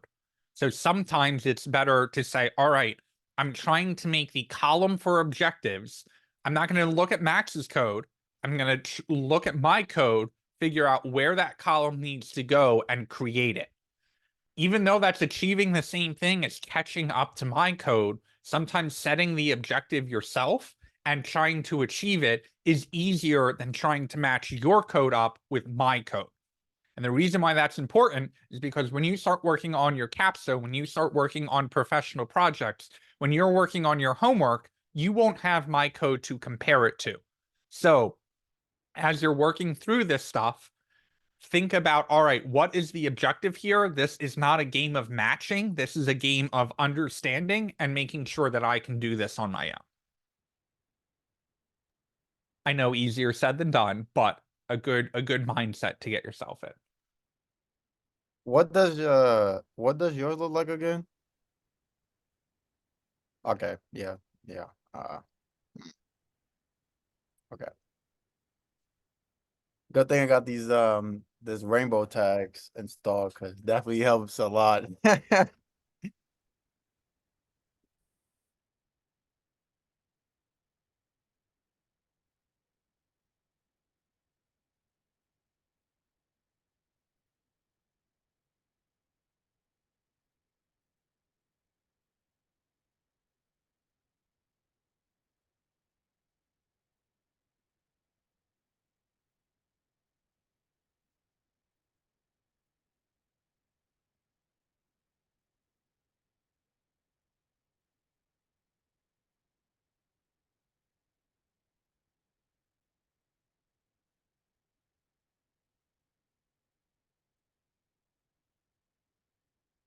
Looks like most of you have voted in here. We'll give you guys one more minute and then we will proceed.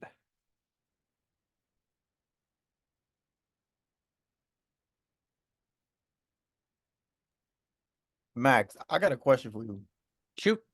Why don't you use like the rainbow tag? Is it because it's more better for you to like to understand your own like code, or is it just not your preference? I find that it's only helpful to line up opening and closing divs when I'm creating a new div. And so I don't want to basically give my brain 10 different inputs of going, okay, this one's a red div, this one's an orange div, this one's a blue div. So now that I've got that in my head, I got to go scroll back up and I got to find the red, the blue, and the orange. Well, I don't really care about the red, the blue, and the orange. All I care about is the one div that I'm looking for. And so I find it more helpful to go, all right, I'm trying to create a new row here. I need to find the end of the last row. So in order to do that, instead of thinking and having in my head the color of this div, this div, this div, and this div, all I really care about is the one div that I'm looking for. That is this row div right here. So that's what I'm going to click in there. And now I'm only looking for one matching thing. I don't need to go through all of the different colors. I'm like, all right, it's highlighted here. So I don't care about any of the other divs. I know that that is the one div I'm looking for. That's all I care about. So oftentimes, even though we don't realize that our brain is processing multiple inputs, every color now means something different of those closing divs, which is why I don't like the rainbow tags. So I would rather only be searching for that one div that I care about than making my brain filter through all those other colors that don't really matter in this situation.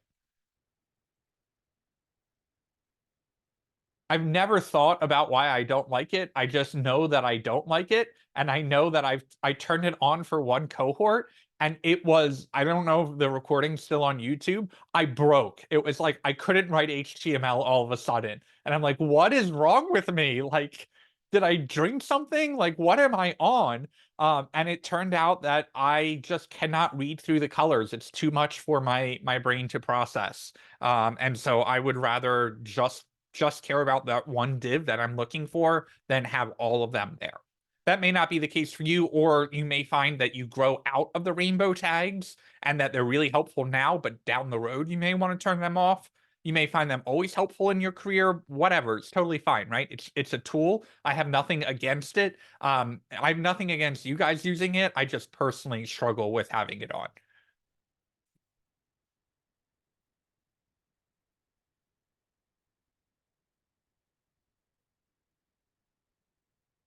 All right, looks like most of you guys are voted in. I was trying to troubleshoot before I Yeah. asked, but You want to share screen? yeah, I'm trying to get my future improvements over there. Oh, you can fix and in the future. It's Oh, fine. then. Sorry.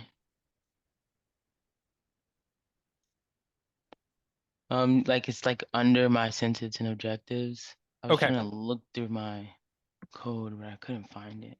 Yeah, so let's think about it visually because we want to basically say, all right, this is all going to be one row, and then there will be two columns inside of it, right? And so Mhm. if we look at it, we have our row here and we have our first column, but our second column is not inside of Of a this new row. row. Oh, okay, I see. So go ahead and try and move that in place and see if that fixes it. And put it.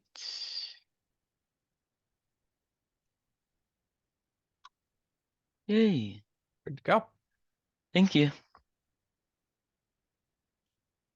Anyone else need help?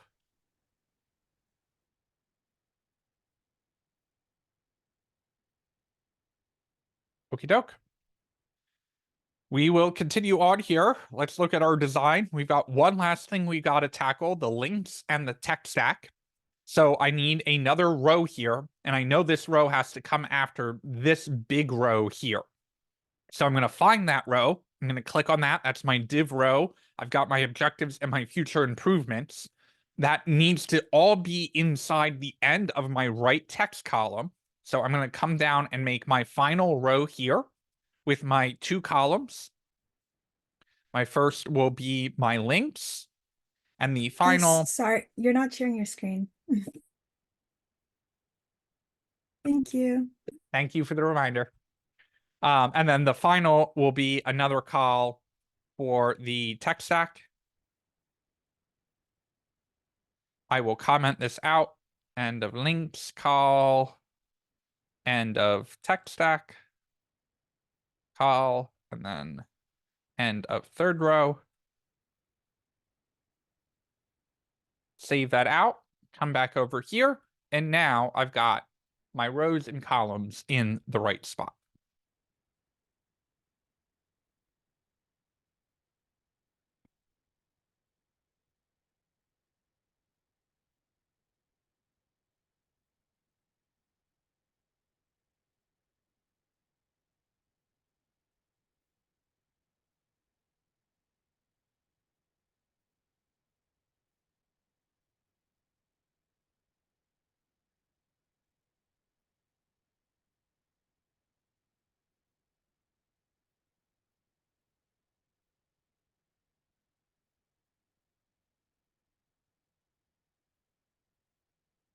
All right, the hard part is now over. Our layout is done. We do have div soup going on, but that's okay because not only is our layout working, but we've got all of the comments in the right spot.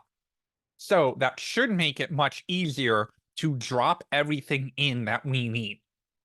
So this is a point where I say you may want to pause and not follow me because you will get a little frustrated at how fast we're going. That is okay.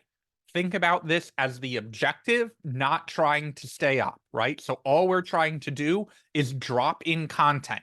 We already have all of the placeholders in place to drop that content in.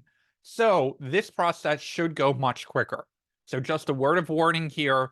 Don't feel like you need to stay up with me here. This is something that you'll be able to do on your own quicker than it will be if you try and follow along with me. So I'm going to start all the way up at the top. I've got my image goes here. Well, we already have an image of our weather app. We can reuse that on this page. So I'm going to find my image goes here. I'm going to take that out and drop in my IMG source, head to my image folder, and use my weather app.png. I save and it comes in huge. And I'm like, wait a second, we've already worked with our layout. Because our layout knows how big it needs to be, all I need to do is add a class of image fluid here. I save, I get my little image in place, and I'm good to go. Now I come down and I go, all right, I'm hunting for sentence. I don't care about any of the div soup here. I'm just looking for the word sentence. Now that I find it, I can say weather app showing current weather and the 5-day forecast. I save, that shows up. I always, before I move on to the next section, I always make sure I haven't impacted the layout. I always make sure that it's looking right on that page. It is, so I'm good to go. Now, what's next? I got to get my objectives in place. I come to my objectives. I want this inside the column. So I'm going to click on that div. I make sure I'm inside of there. And then I go look at my design. We've got some bullet points here. Because they're bullet points, they will be an unordered list. An ordered list is going to be 1, 2, 3. A unordered list is going to show up as bullet points. To save some time here, I'm going to just copy and paste these off the existing site. So I'm going to copy this, paste them in here, and I got to be careful because they've come in kind of weirdly. So in order to get these all showing up right, each one of these needs to be a list item. So I'm going to just copy and paste my opening and closing list item tags. Oh, you're going to be a pain. Oops, a second.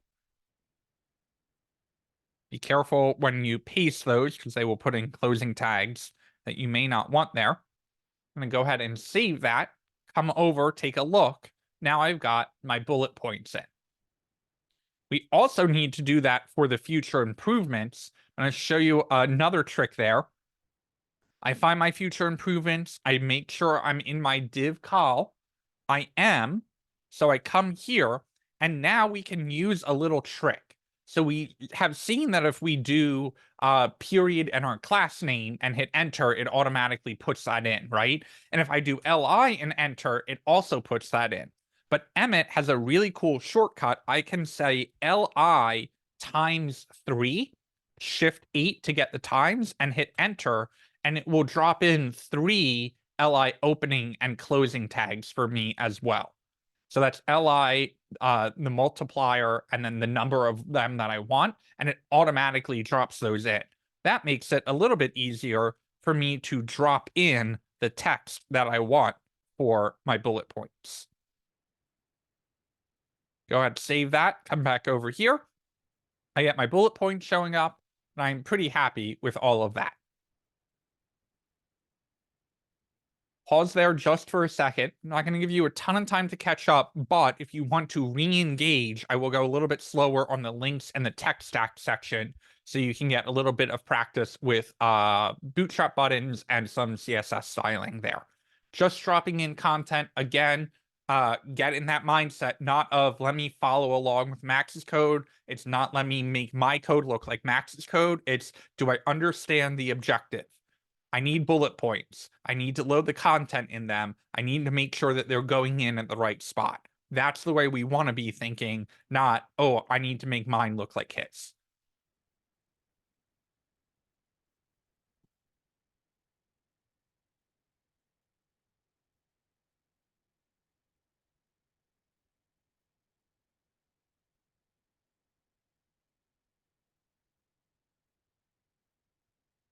Okay. For the link section, one, I got to find it in my code. Now I got to go look and see what it looks like. We've got 2 buttons here, and we have played around with Bootstrap buttons before, but oftentimes with Bootstrap components, I don't want to just pull them out of memory. So I'm going to go back to my Bootstrap. I'm going to head over to the component section, and I'm going to jump down into buttons. I'm going to scroll down, and I'm going to find the button that looks closest to what I want, which is this primary one. I will copy just that one, come into my links, and I'm going to paste it 2 times. One is going to be a link to my GitHub. And the other is going to say demo live. I got my buttons in place, feeling pretty good about that. I got some nice styling. Now they don't go anywhere, and down the road we could link them with an anchor tag and put in the href and all of that. But because they don't go anywhere for now, we'll just leave that as a placeholder. And then the other thing that I want to do is work with my tech stack. And so in the design, I've got these 3 little things. Now I could design them from scratch, but if I go look at Bootstrap, there's something called badge in here. And this badge is actually a nice little styling that already has some padding built into it, the text color, and the area around it. How would I know that that is a badge? I wouldn't, unless I go through all of the Bootstrap components and just get an idea of what are the things available to me. So when I made this site for the first time, I've actually never used the Bootstrap badge before, but I thought, okay, well, that is something that I could style myself, but let me just see what Bootstrap has built in. And because Bootstrap has this built in, all I need to do is add this class called badge, and it just works. So I'm going to come back to my tech stack, and I'm going to use my little trick. Let's get a little fancy with Emmet here. I'm going to say I want a span, and I would like that span to have a class of badge, and I need 3 of them. All right, this is getting a little fancy. Let's see if it works. I'm going to hit enter. And not only did it generate out all the span tags, it also generated them out with the class. So again, what I typed in there was, I want a span tag. I want them to have a class of badge, and I want 3 of them. And again, this is all a tool called Emmet, E-M-M-E-T. And Emmet is just a quicker way to write that HTML, right? It's generating that out for us. I don't actually use Emmet a lot, but I also don't write a ton of HTML at my day job. So once you get comfortable with Emmet, you can see it's a much quicker way to drop all of that in. Okay, I'm going to put in HTML, CSS, and Bootstrap. I'm going to go ahead and save that, let Prettier do its magic for me. Take a look and see I've got HTML, CSS, and Bootstrap showing up. The only problem is it is missing a background color, and I can fix that pretty easily by heading to my style.css, targeting my badges, and setting a background color of black. And maybe we want to add a little margin on the right of those 5 pixels to get some space in between them. And I am done with my batch.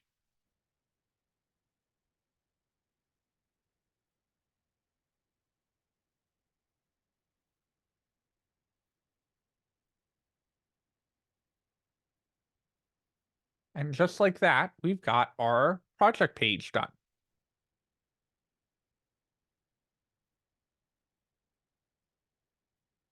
know I went a little fast there at the end, but hopefully you guys are just following along with the concepts and you're thinking, all right, got the layout in, we're just getting content in place.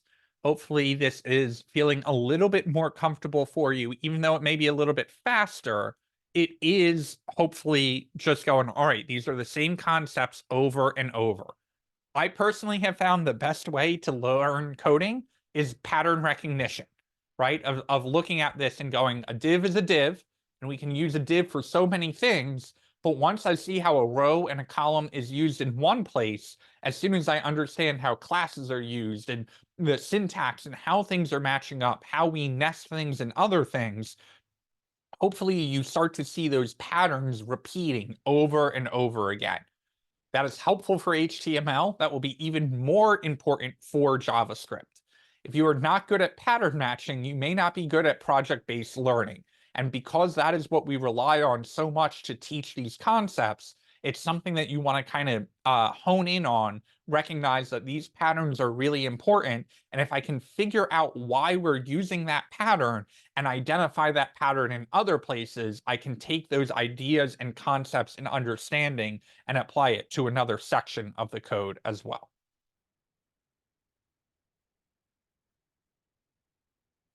I'm going to pause there. Any questions about this project before we get into the last exercise for the evening?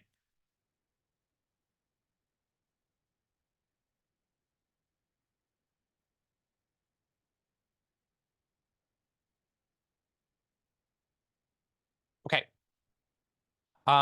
Quick reminder that all of our code so far is available on GitHub.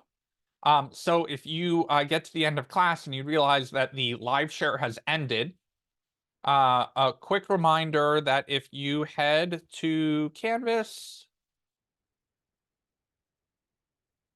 and take a look at the modules and head down to the C6 My Code GitHub link, you will find that these folders are organized the same exact way that we've been organizing them in class. So if you pop open week 4, you will see that the day 2 code has already been uploaded. And if you take a look in there, you will see all of the files, including the weather that we were just working on and all of the content that we just added in there. So a reminder that that code is available to you. You can also download this file and open that right in VS Code so that you can follow the code along that way. But all of the code is uploaded here. We're not hiding anything from you. That can be a really great resource as you're reviewing the videos. You can find everything in there.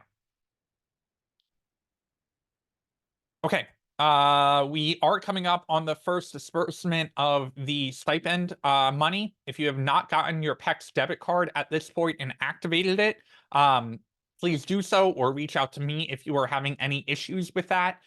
We will get grades up to date this week and then get you your disbursements. I believe all of you should be eligible the first month you typically are. That is based off of attendance. That is based off of homework grades. And then after this month, it will also be based off of mentor meetups, which I will also get that information out to you by the end of the week. So that is all some logistics. I believe OpenHack is next Tuesday. It has not been scheduled yet officially on Meetup, but they usually shoot for the second Tuesday of the month.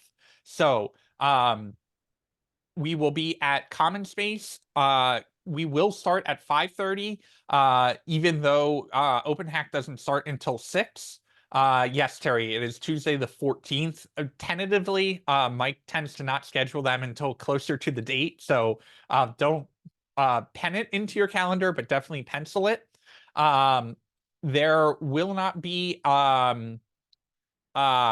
remote option for OpenHack, unfortunately. OpenHack is just one of those events that it's hard to run in person and virtually, so they only do in person. We do not take attendance at OpenHack, but we do highly encourage you to attend. No particular like clothing. You don't need business casual. Most people just show up in t-shirts. That's totally fine. Very casual. Don't need to have anything prepped. OpenHack will start at 6. And then at 5:30, we are working on working with a graduate of the program who is now working at a talent recruiting agency to do a little bit of a presentation before class. So more details on that to come. That will be 5:30, and then Open Hack will start at 6. Again, in person. We optional but highly encouraged. Headshots, I will follow up. I should have those to you by Thursday.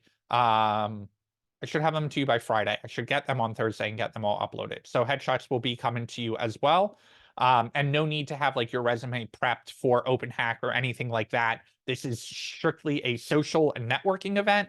It is not like a job fair or anything like that. But we have found that students have gotten jobs and networking opportunities coincidentally at Open Hack. Any questions on any of that? Okay. Final thing we are going to do tonight before I let you get out of here. Let me make sure this is actually in Canvas. I will share my screen. Yes. You will find in Canvas, we do have a terms list here. And this terms list is something that we started generating. I can't remember if it was the last cohort or 2 cohorts ago, but we've started identifying different terms that we have used. So I would like you to read up right now in class all the way up until week 3 or week 4. It's empty. So all the way up until week 3. If there are terms that we have not used that you would like me to take a moment and talk about, now is your time to ask them. If there are terms that we have used and are not on the list, please throw them out now and we will get them added to the list. This is a great way to review. Sorry, I should drop the link in the chat so you guys don't have to dig through Canvas. Now is your opportunity to do a kind of review, ask any clarifying questions about terms on the list, or throw out terms to add to the list. Did we ever talk about dry and kiss? Good question. I don't think we've talked about dry yet. Dry stands for don't repeat yourself. You will often hear people say, hey, you need to dry out your code. And they don't mean go put it outside and let the water evaporate. Drying out your code means trying to not repeat sections of your code. So, for example, we may have a section of our portfolio site styled, and we may apply that CSS over and over in a selector. And it may make more sense to use commas and say, hey, this section of the code is going to apply to this selector, and this selector, instead of copying and pasting it multiple times. That becomes easier to, I shouldn't say easier to do. That becomes more important when we get into our JavaScript and we start attaching functionality over and over again. So dry is something that we will find techniques like functions or reusing selectors in our CSS that make it easier for us to not have to repeat the code over and over again. KISS is one of my favorite principles in software engineering. My favorite variation of it is keep it simple shithead instead of keep it simple stupid, but take whatever deprecating level of that you would like. KISS is a principle that I think comes from the Navy or the Army. Don't quote me on that. But as engineers, we often like to overcomplicate what we are trying to build or plan out.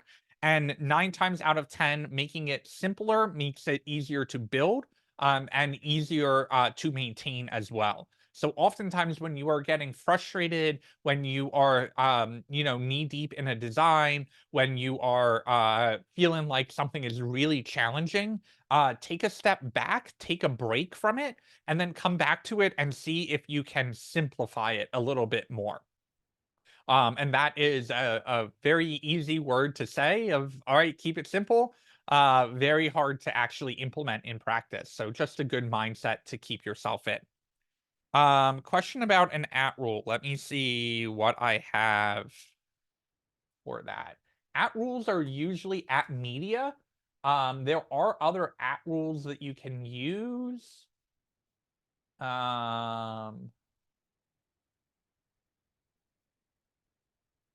So I'm going to totally cheat and use the documentation for this. At rules are CSS statements that instruct CSS how to behave. So you can think about it as kind of like the dash dash that we saw for a var is telling the CSS, hey, this isn't just a straight out a property. This is a specific thing that we want to use.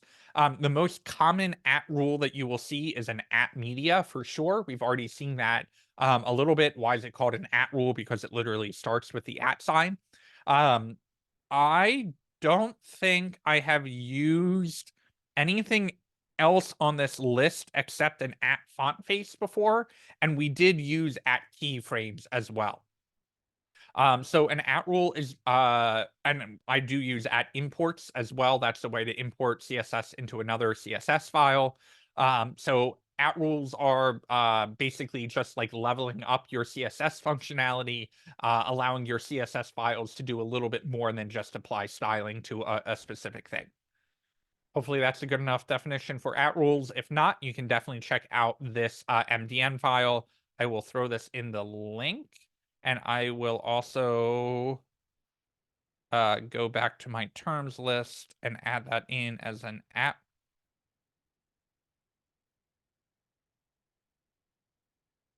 Usually used for at media queries, can be used for animation keyframes or CSS imports.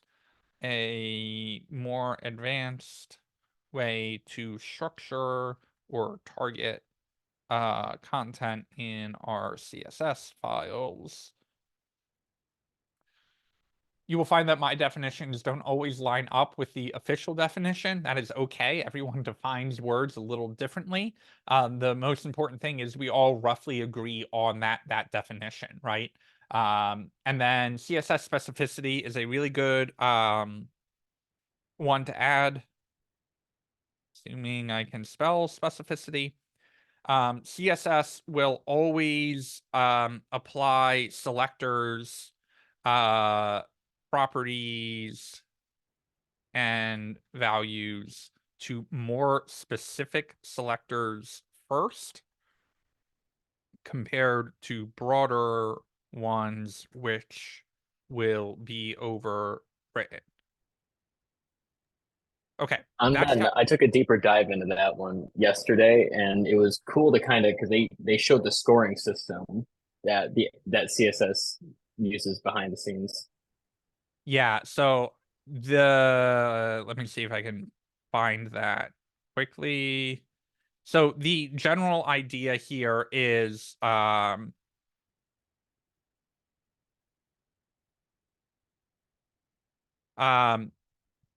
this is an oversimplification. There is a much more detailed algorithm that they use to apply this. But basically, inline styles override everything, right? So if we're in our CSS and we just say H1 color pink, and then we come in and we put style color red on something, the red will override it in the inline CSS compared to what we have in our external style sheet. That is definitely true. But there is also CSS specificity in our selectors. So if I say something like, hey, make all H4s the color red, and we see, test that first, make sure that works. We get everything in red. But now if we come in and say, I want the links with an ID of links to be the color green, we see that green happen. Now, what's kind of interesting, and I hope this works. Yes, okay, good. What we would normally expect to happen is, hey, this H4 is further down in the CSS file. So everything should be red. Nothing should be green, right? Well, no, our links is still green. That is because the links, the ID tag, is more specific than a HTML selector or a CSS selector that is applying to every element on the page. So when we talk about CSS cascading down, it isn't just the order of everything in the file. Sometimes we have to think about specificity. So because this is more specific, because we're targeting a specific element on the page, the CSS won't cascade over it. It will apply that even though it's higher up in the page. So there is an order, and the rough order that it follows is it says we always pay attention to inline styles first, then we will do IDs, then we will go for classes, and then we will look at any elements. So right here, because this is an ID, this is more specific than the element, right? We're looking at number 2 on the list compared to number 4 on the list. And because of that, it will apply this even though we have CSS further down on the page that we would expect to cascade over it. So browsers, for the most part, have agreed on CSS specificity. That you can get in the weeds and find little differences between browsers, but for the most part, if you are wondering why this is the case, you can also use the inspect tool in the browser. And you will actually see over here on the left, this is crossed out and it says color red and it has a line through it. It's because the browser is trying to tell you that it found links, which is more specific, which is why it is applying the color green instead of the color red. So that may not seem super important when we only have a 150 line CSS file, but when we're working on larger sites with thousands of lines of CSS, it can be really helpful to use these debug tools and kind of find why it's getting overwritten. And in this case, it is because of CSS specificity. Say that 3 times fast.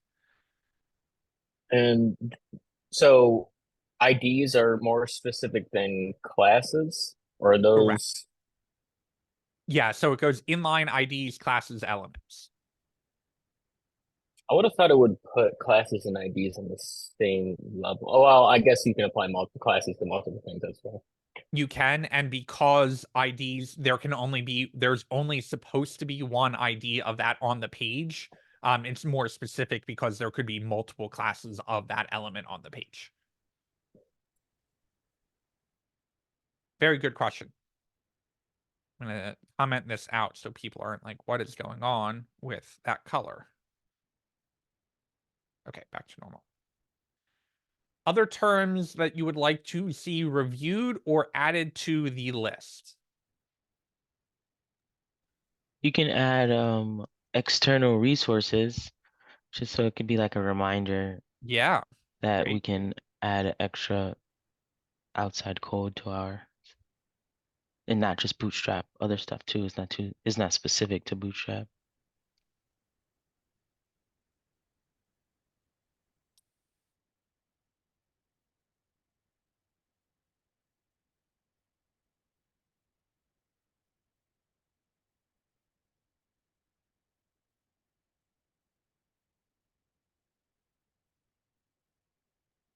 Oh, I meant specific to like getting outside code in your own code to design.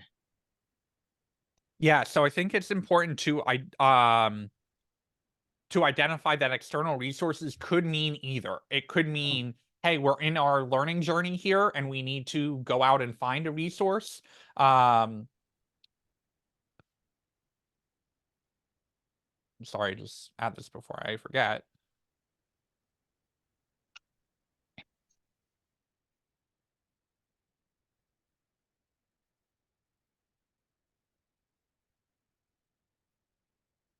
So I think that's really interesting because we've got external resources like, hey, I'm going to go to W3 schools. I'm going to look up the documentation for this. Could be a learning resource, right? I'm going to follow a Medium blog or a YouTube video. Or we could have external resources like a technical code library like Bootstrap, where we bring in pre-built components. And then there are resources like ChatGPT that could work either way, right? ChatGPT could be a learning resource of saying, hey, explain this code to me, but it could also be helpful to say, hey, I'm trying to write this code. This is what I'm trying to get it to do. Can you generate that for me and then help me understand how you generated that or why you generated it? So really good one to add to the list.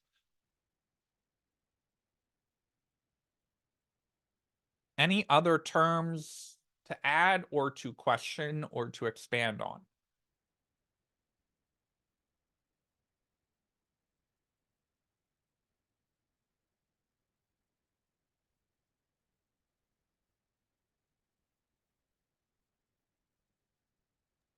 No, I got nothing on mine to add. All right. We will touch base with this list every couple of weeks. Just make sure that it is up to date. If you are a terms person, I hope that you use this. Feel free to hit me up in Slack if there are any modifications that you'd ever like to make to it. But we will touch base on this, make sure that you are understanding this. And the reason why it's important is because when you're at a job interview, oftentimes in a technical interview, they're going to ask you a question like, what is a CSS selector? And you're like, and you freeze, right? And sometimes if they're a nice interviewer, they'll say, have you written CSS before? How do you get this specific CSS to apply to a part of your HTML? And you go, oh, right, CSS selector, I remember that. But if you have a not so nice interviewer, they'll just let you freeze and you'll just sit there like a block of ice for 30 minutes and just panic. Using industry terms and vocabulary, very important to review. I won't ever quiz you on this unless you do a mock interview with me. But it is good to make sure that you are hearing terms that I'm using and making sure that you're comfortable with the definition of those terms.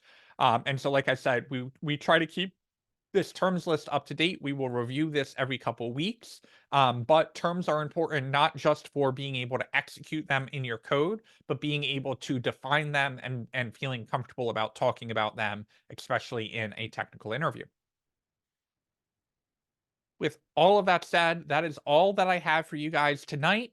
Reminder that on Thursday we will do a AMA style Reddit kind of thing. So think about questions that you would like to ask me. Otherwise, I will see you tomorrow for our final HTML project and the final class day where we're actually writing only HTML code. JavaScript's coming next week. There are some assignment resources in Canvas if you would like to get a jump start on reading them. Sorry, this is the last thing I will show you, and then I will let you go. Under assignments, if you remember to show by type, you can scroll down to the optional assignments, and we do have the week 7 JavaScript module pre-reading in here. Need to check the calendar to see what we have.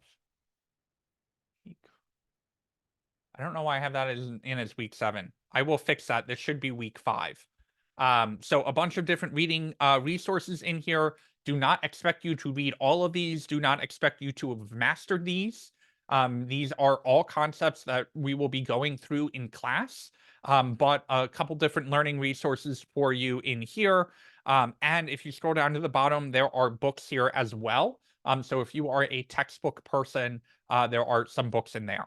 So a couple different things for you to consider if you would like to get a jump start on JavaScript. That's where we will be headed next week. Otherwise, have an awesome evening, and I will see you all tomorrow. And I will stick around in case there are any questions. Joe think he's slick with that SpongeBob background. I looked up funny Zoom backgrounds. Well, I have one. So for the wireframe, I will say I already kind of made like a PowerPoint layout of mine Great. already and submitted it. But I know we're gonna get more into it. Like I'm looking forward to JavaScript and I'm looking forward to more of the APIs later down the line. Definitely for sure. So with JavaScript, we're able to. I remember somewhat like I've learned with HTML and C# that we're able to program and connect like to the database like so like if there's like the whole we're gonna learn like logins with like making sign-ins with JavaScript in like the sure first week. will. Okay.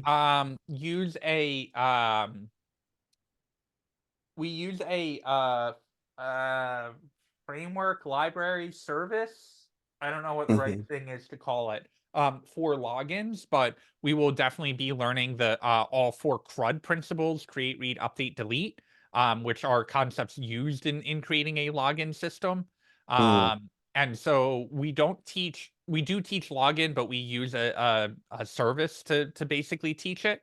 Mhm. But we will be learning similar concepts to login with database operations, basic SQL, storing things in the database, structuring tables the right way, all of that kind of stuff. Okay. Thank you. That is not coming up in the Java module, the JavaScript module itself. That will be in more of the second half of class when we get into full stack and databases, but we will be using JavaScript to do those operations. So we use JavaScript both in our front end, in React, and in the back end for Node. Gotcha.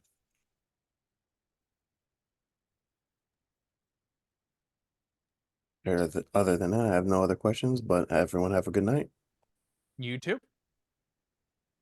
Yeah, any thoughts about the Apple event? I am ashamed to say I didn't watch it because I knew it would be one that I wouldn't regret watching on 2x on YouTube.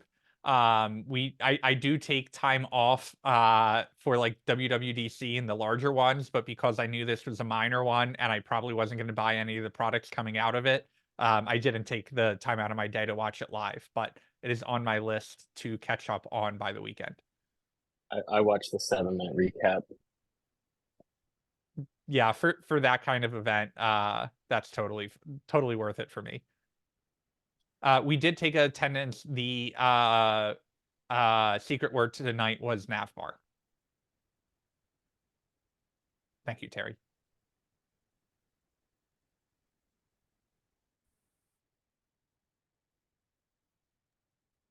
Oh, you got any recommendations on keyboards? I like mechanical keyboards. Yeah. I am not a keyboard fanatic, but I've gone through a couple keyboards in my day. The one I use is the Kinesis Gaming RGB Split. So it is 2 separate keyboards linked by a wire. I'm sure if you do Kinesis Gaming, it will come up right away. I've always been a split keyboard fan. I've gone through a couple modifications of it. I really wanted to get into ortholinear. I really wanted to love it. There's a Keyboardio Model 1 is a keyboard that I really wanted to love. And I cannot get my muscle memory past ortholinear layouts where everything's in columns instead of diagonal. So wanted to love that keyboard. Can't get on board with it. And I actually melted one of my keyboards. Um, You're not supposed to do that. No, you really are not. It was not from programming too fast or anything. I had a mug warmer on my desk that was activated when there's weight on it, so it would detect the weight of the mug and turn on the heater. And during class, so I think I have a blog post on this. I have 2 28-inch monitors that I only work off of when I'm working. But when I'm teaching, the monitors are too big to share my screen, and then you guys see it. So I actually push my keyboards up and use my laptop instead, and use the keyboard on the laptop for teaching. But when I push the keyboards up, I accidentally push the keyboards up onto the mug warmer, and then couldn't figure out what the smell was of melting, burning plastic. And it turns out that it was because I had pushed the keyboards up onto the mug warmer that I would literally melted through the keyboard. So after I melted that keyboard, I tried a couple different ones. Couldn't come up with one that I liked more, and so I just broke down and went back to the Kinesis. I'm usually a huge Logitech guy, but the keyboards, Logitech's mechanical keyboards I don't love. The Kinesis has a little curve on all of the keycaps, and I find that makes me type more accurately. So the only 2 keyboards that I actually enjoy typing on are the one built into the MacBook after they removed the butterfly switch. I was the first generation butterfly. I had to replace like 4 separate keys on that keyboard. Absolutely hated the butterfly mechanism. Love the one that Apple eventually got to. And then the Kinesis is the other one that I like. I will drop a link. I do have a blog post for my desk setup. This is a little dated. So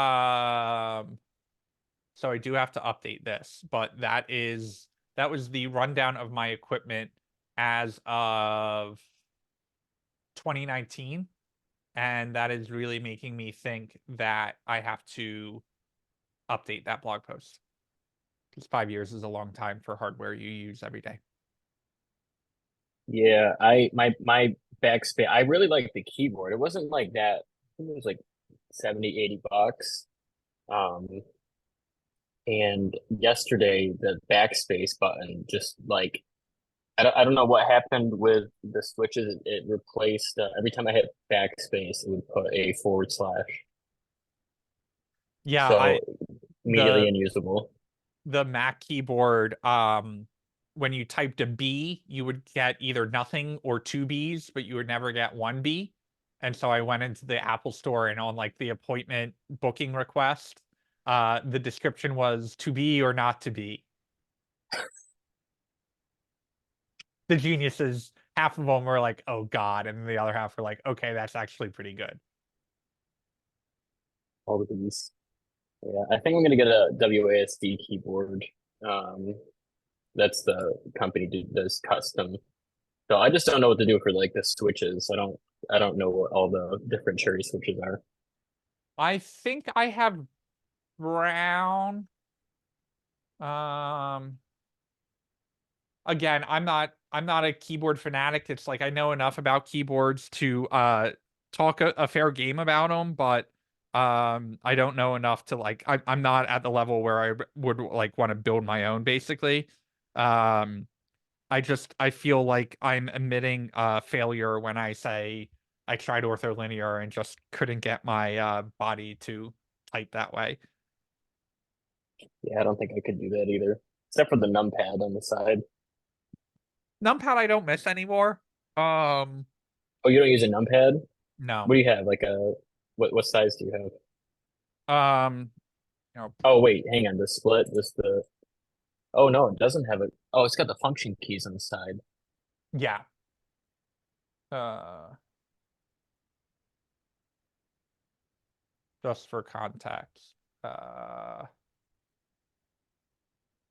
And why do you like the split? Is it because it's easier for your arms to sit like that?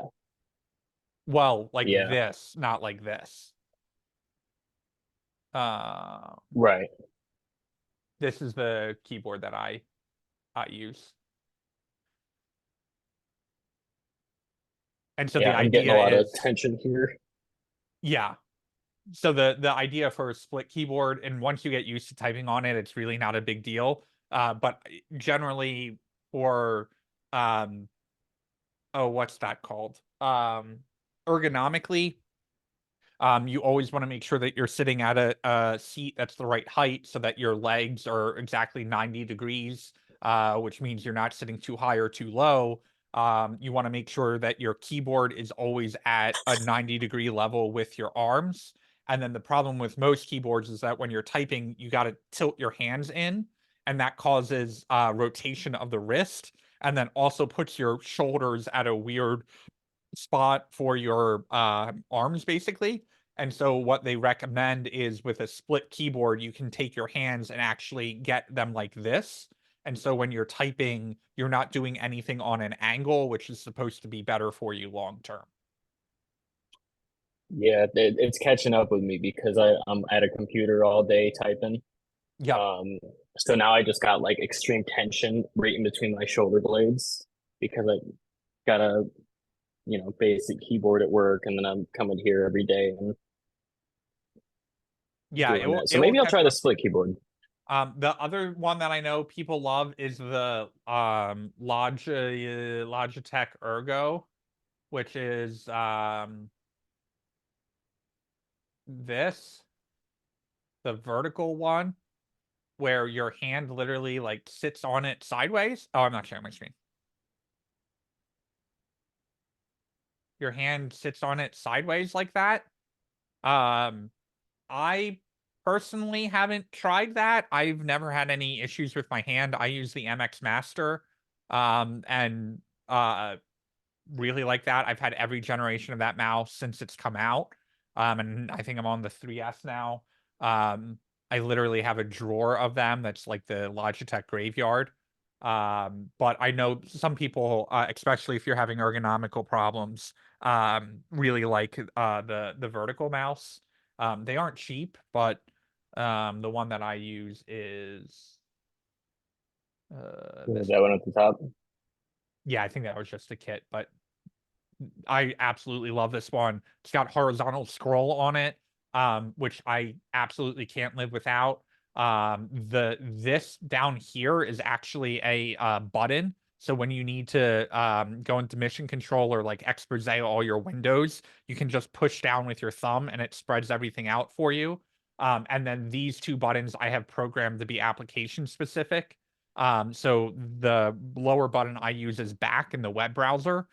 So I can easily go back on a page without having to go up to the top back button. And then I don't really use that front button much. But you can also use it to like switch between tabs in your code editor, which can be really helpful and a couple other things. So I kill a mouse every year or two. So if I can get 2 years out of a mouse when it finally starts to go, I'm just like I look at it as a consumable and I just buy another. My gaming G300S has surprisingly lasted a long time, but now it's run its course. Yeah. There was one session where you know, got intense and now it doesn't click right. Yeah, Or I'll with click too the many times. with the stipend funds coming out probably next week, I will put together. I'll update my blog post articles so you guys have some things to put on your wish lists. My equipment isn't cheap, but when you're using it 12 hours a day, it is totally worth it. Yeah, especially the ergonomic stuff. I used to like overlook that a lot, and now like I'm getting a new desk because my desk is like the drawer sits at like 29 inches, but now like there's like an additional like 5 inches of space on top of that where the actual desktop sits, and it's just way too high. All right, final questions for tonight. All right, have an awesome one, everyone. I will see you all tomorrow.